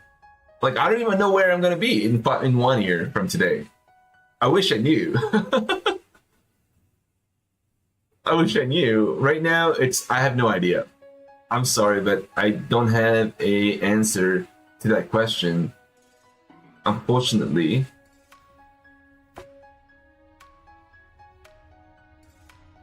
But isn't that part of the reason why we are in this together? Because we want to find out where we are at 5 years from today. Because I can almost guarantee, well, not almost guarantee, but I can almost certainly tell you that in 5 years from today, we are going to be talking about 5 years past, 5 years before. And this video is going to still be here 5 years after. And we'll be looking back 5 years ago and laughing at ourselves. So we'll see what happens 5 years from today. But for right now, if you ask me, I have no answer, unfortunately.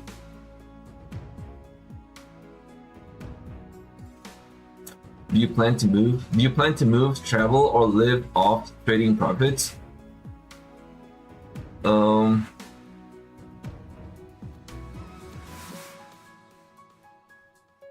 I don't think I'm making enough.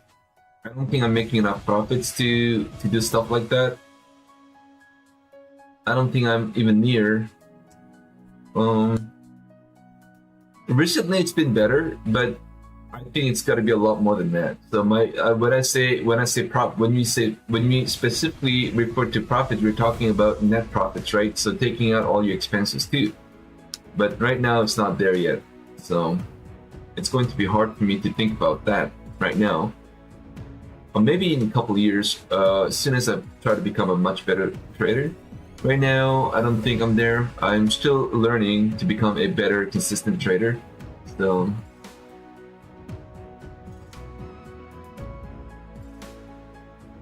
this is a very funny question. Would you ever start a prop firm trading firm? I would never do that. I would never do that.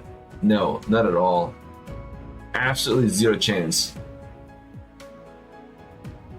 Even if I want to, I don't think I'm fit to do that. So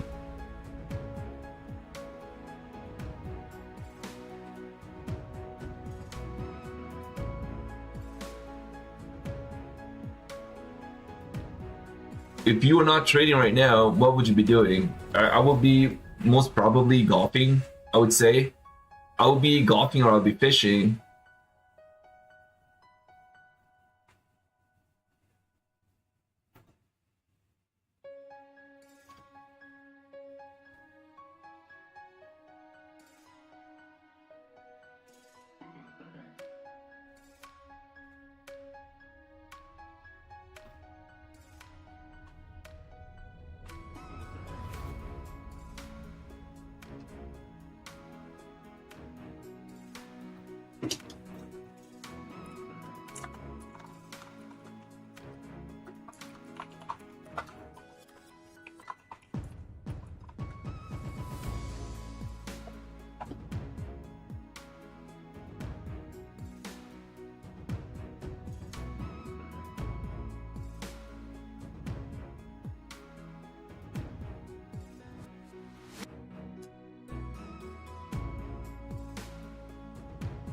All right, this could be the last question. How do you deal with haters on YouTube? How do you deal with them on YouTube? I'm pretty sure we still have haters viewing me right now on the stream at the moment. I'm sure. Hey, no matter what you try to do, I think they will still continue to show up and try to troll. No matter what you try to do, no matter what you try to change them or you try to convince them, no matter what you try to do, I think they will still always try to show up and put you down. So you're gonna have to just hope to see them change down the road. That's pretty much all you can do.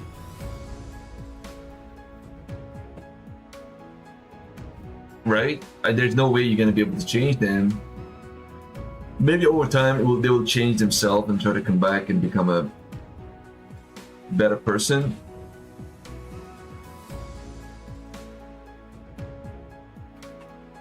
For me right now, I don't really think. I mean, if you just think about it from a bigger grand scheme of things, because 99% of viewers are your fellow traders, right? A great community with great people. 99% of the time are like that, but you're gonna have at least 1% who would hate you no matter what you try to do. And so it's like, I don't think those haters deserve even a 0.111% of your time. So I don't really think about it too much, to be honest with you.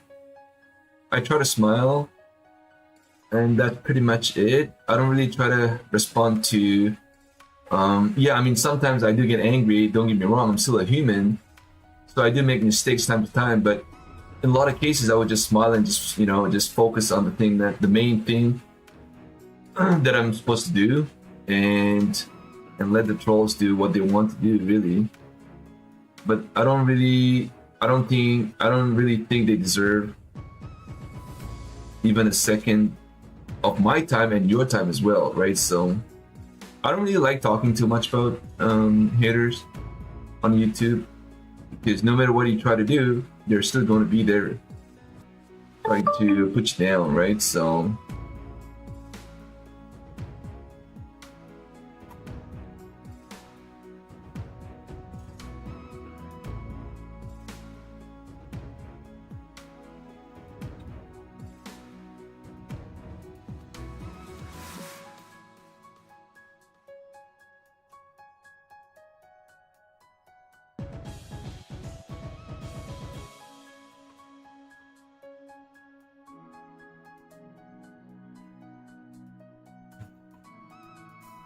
JJ Kim, what is up, brother?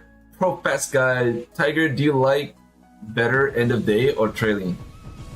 Pro Fast Guy, I'll be very honest with you, I prefer the end of day drawdown. But only reason why I like trailing, well, not I like trailing, the only reason why I get into trailing is because it's a lot cheaper too, right? And by the way, if you are doing well in your trades, no matter what it's the type of account you have, whether it's end of day or whether it's trailing, if you are doing well, you will be just fine with trailing as well. But if you're not doing great, then end of day will definitely help you. So this is me. So when I'm getting into bad trading month, or when I kind of feel like I'm in a slump mode, I try to switch from trailing to end of day, because that's going to help me to try and stay in the trade and try to save the account a little bit longer and try to get into a payout. So my initial upfront expenses may be higher, because you're trying to get the end of day drawdown, and that's going to be a little bit more costlier. But that is definitely going to help me through this process of being on a bad slump trading mode, right? So that's the only reason I try to switch to the end of day drawdown when I'm not really doing well. But if I'm doing well, I try to switch again from end of day to trailing, because no matter what the market is, or what sort of an account you have, if you're doing well, then it's going to be easy for you no matter what sort of an account you have, right? So I like to switch, because then my expenses, my cost is going to be a lot cheaper, and I'm going to stay in this trade for much longer because I'm doing well overall, right? So trading is not going to hurt. I hope that answers your question. JC Trades in the house. Howdy, my friend. Justin right here as well.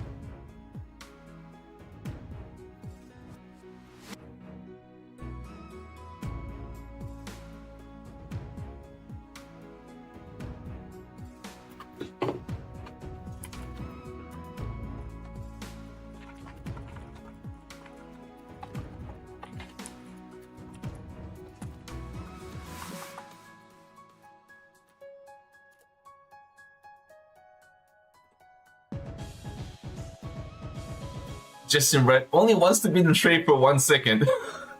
You are such a true micro scalper.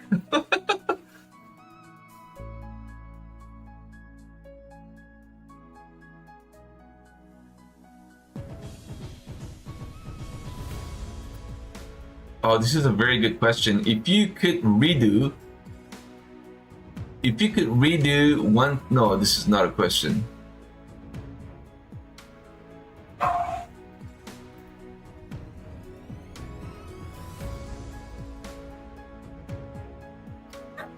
What kept you motivated today?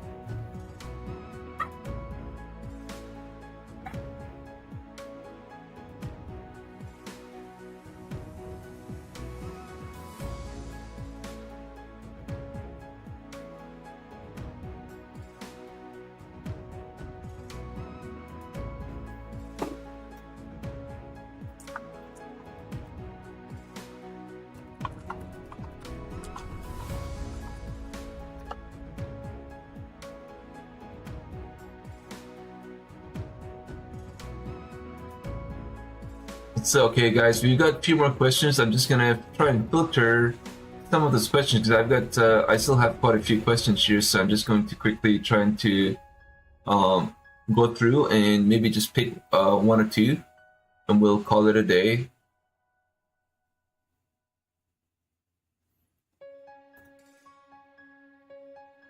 What would your suggestion be to traders who had a tough trading journey?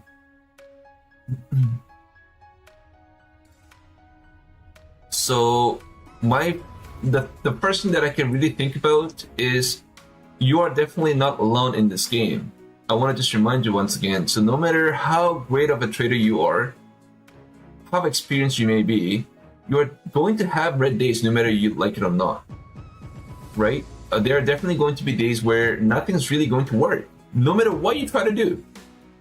Every high probability of that setup going to succeed is going to fail, and that's obviously going to wreck your confidence. And it really happens to everybody, including myself, of course. And part of my live streaming here, if you guys have noticed, but I have good, bad, and great days. Like, I don't filter my live streaming, you know. I show you how angry I get, you know, when I get into bad trades, how silly I get into trades as well. I obviously have some great trades too, but hey, I show you the bad, the good, the best, right? Everything is in there. And as you guys can see, obviously have a lot of bad days too. So you guys are not alone. If you guys are actually struggling right now, you are not alone in this process. You know, we are all in this together. We have all red days, and it's tough. It's tough. This trading is not easy, right? So just do not give up. That's all I can say for now.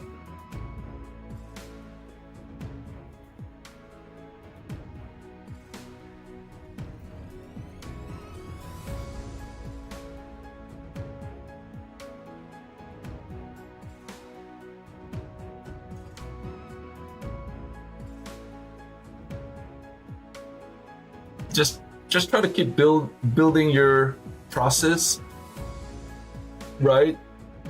And just try to journal. I mean, I don't really journal as much, to be honest with you. I'm not sort of a trader who like to backtest or try to journal my trades. I don't like to do that. And honestly, for 13 years, I didn't really do any of this journaling. Obviously I did temporarily, but I did not really consistently do that. It's just that, you know, every trader is very different in the way they do stuff, and I'm just one of those traders. I don't really do as much backtesting and journaling as much as a lot of other traders do. But I also do not want to repeat the same mistakes over and over again. So I try to remember the mistakes that I've done in the last few weeks and try not to repeat that same mistake over and over again, right? So over time, it's going to improve because of experience. I think that's why the experience does matter. And that's why you shouldn't give up, because I think the experience, as you go through this process, you're going to get better and better, because you're going to start making less of the same mistakes over and over again, because you now become a lot more experienced and you are a stronger trader overall, right? You're more disciplined, you're more equipped to trade better, right? And that's why giving up this trading journey a little bit too early in the stage, I think it's a mistake. So keep going. So just keep going. It's not easy, but hey, there's nothing in life that's easy. Nothing in life that's easy. You know, nothing in life that's easy, guys.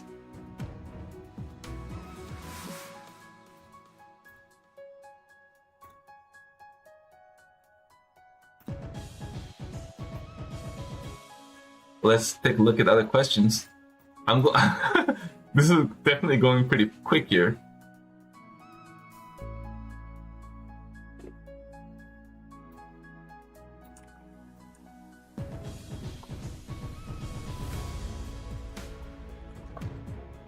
Thank you guys still being here. We've got 20 viewers right now, which is great.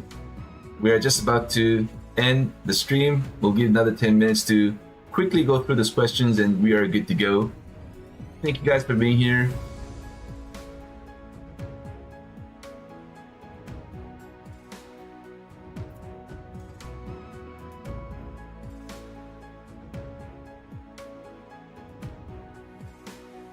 What's the other question that could bring a lot more value?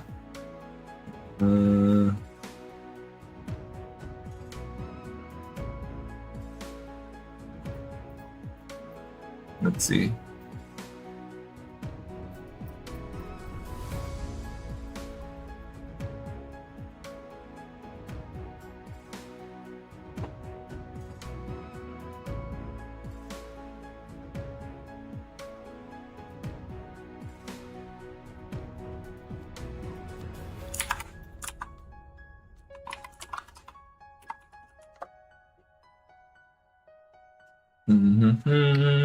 Let's take a look.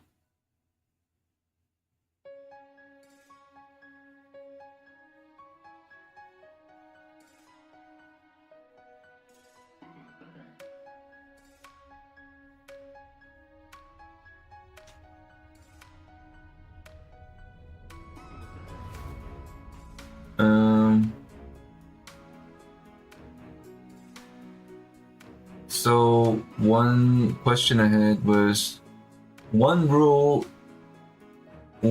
if you had one rule that every trader should follow, what is it going to be? Or at least to start Tiger, what is important to you? I would say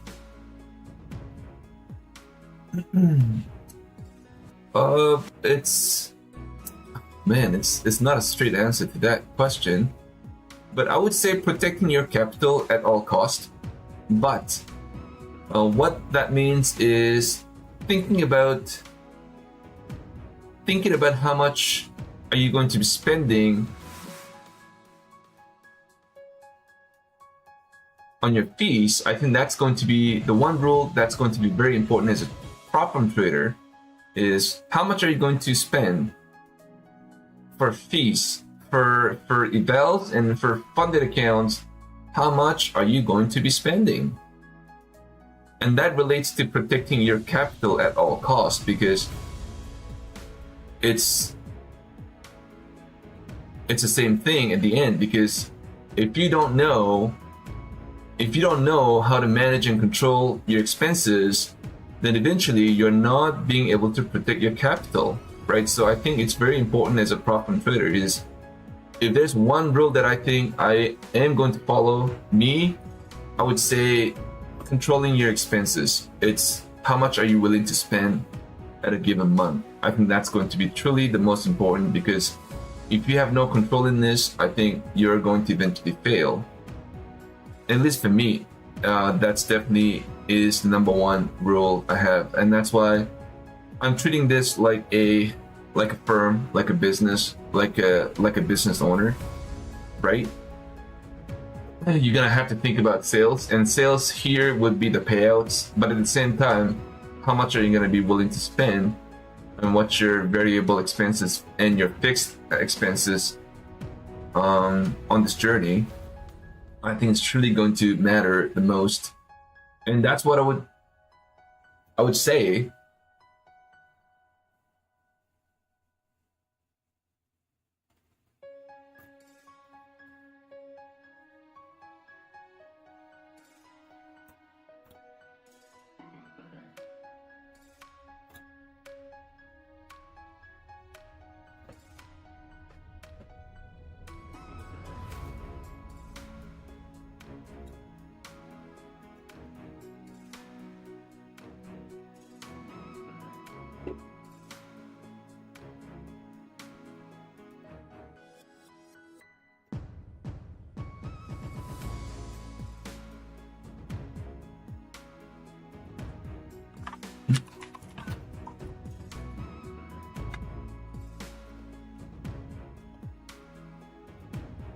Hey, John W, what is up, bro? Yeah, I'm definitely having a great weekend. I went to gym this morning.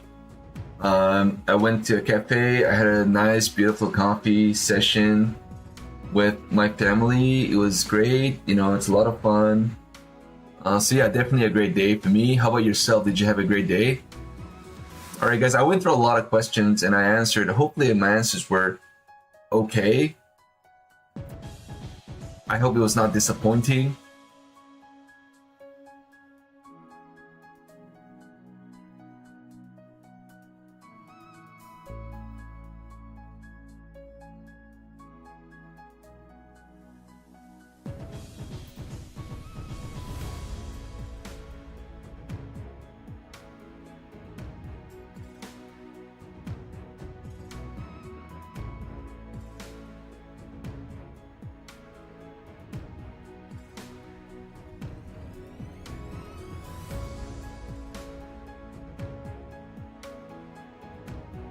So we'll go through one last question. This is a nice little question here. One thing, if there's one thing, what was this question again? What is that one thing that you're grateful for right now? That's the question for Stock Tiger here. Wow. Let me try to take a moment to think about what is that one thing that I'm really grateful for right now. Very interesting. It's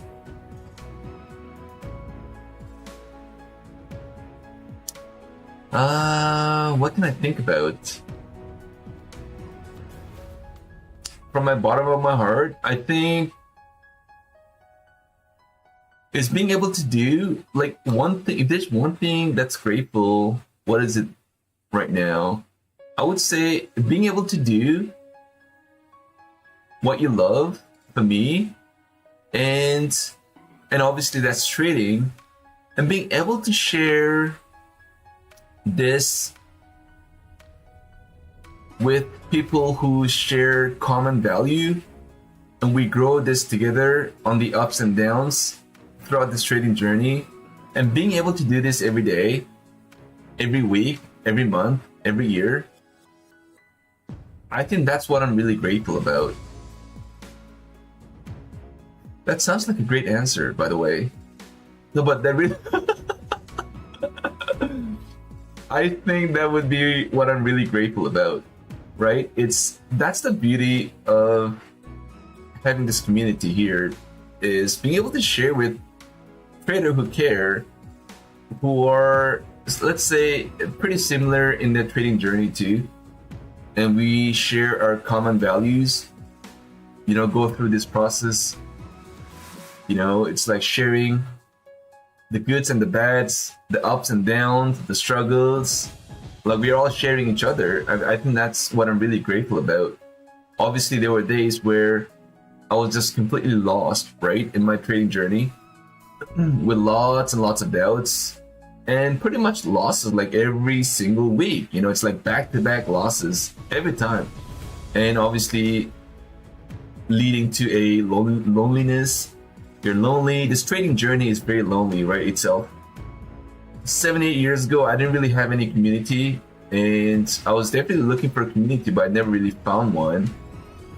And thinking about those days, I'm very grateful that we have something very different today. We're able to share our journeys together and being able to be on a side by side alongside my fellow traders. I think that's what I'm really grateful about. Sharing our wins and the losses too. Sharing our charts, sharing what we have in our minds. We have a beautiful Discord, by the way, and this is what we do. And I think that's why I'm truly grateful that we have this community. And that's definitely one thing that I can think about why I am grateful for right now. And I hope this answers your question.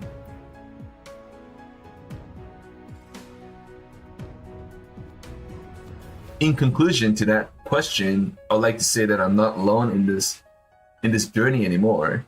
So that's great.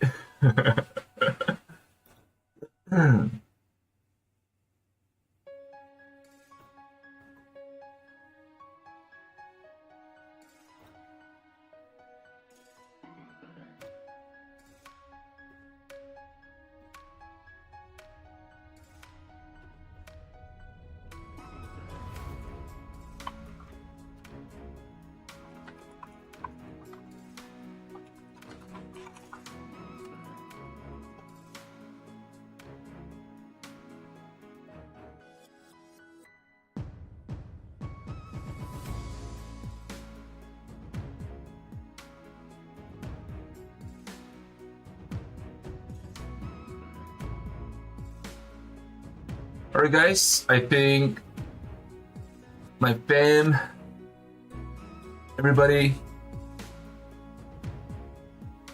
I think this could be a good place for us to wrap up today's Q&A. I want to thank you everybody for pulling up all the asked questions, you're dropping comments, or if you're just sitting and relaxing and listening to the background, that's even better. Obviously this moment definitely means a lot for this channel too, including myself. I want to thank everybody for being here today.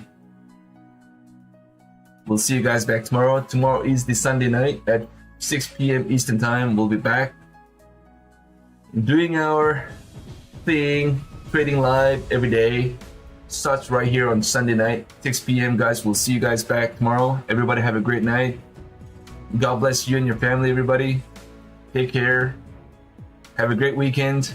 We'll see you guys back tomorrow. Thank you. Much love, everybody. Take care and peace.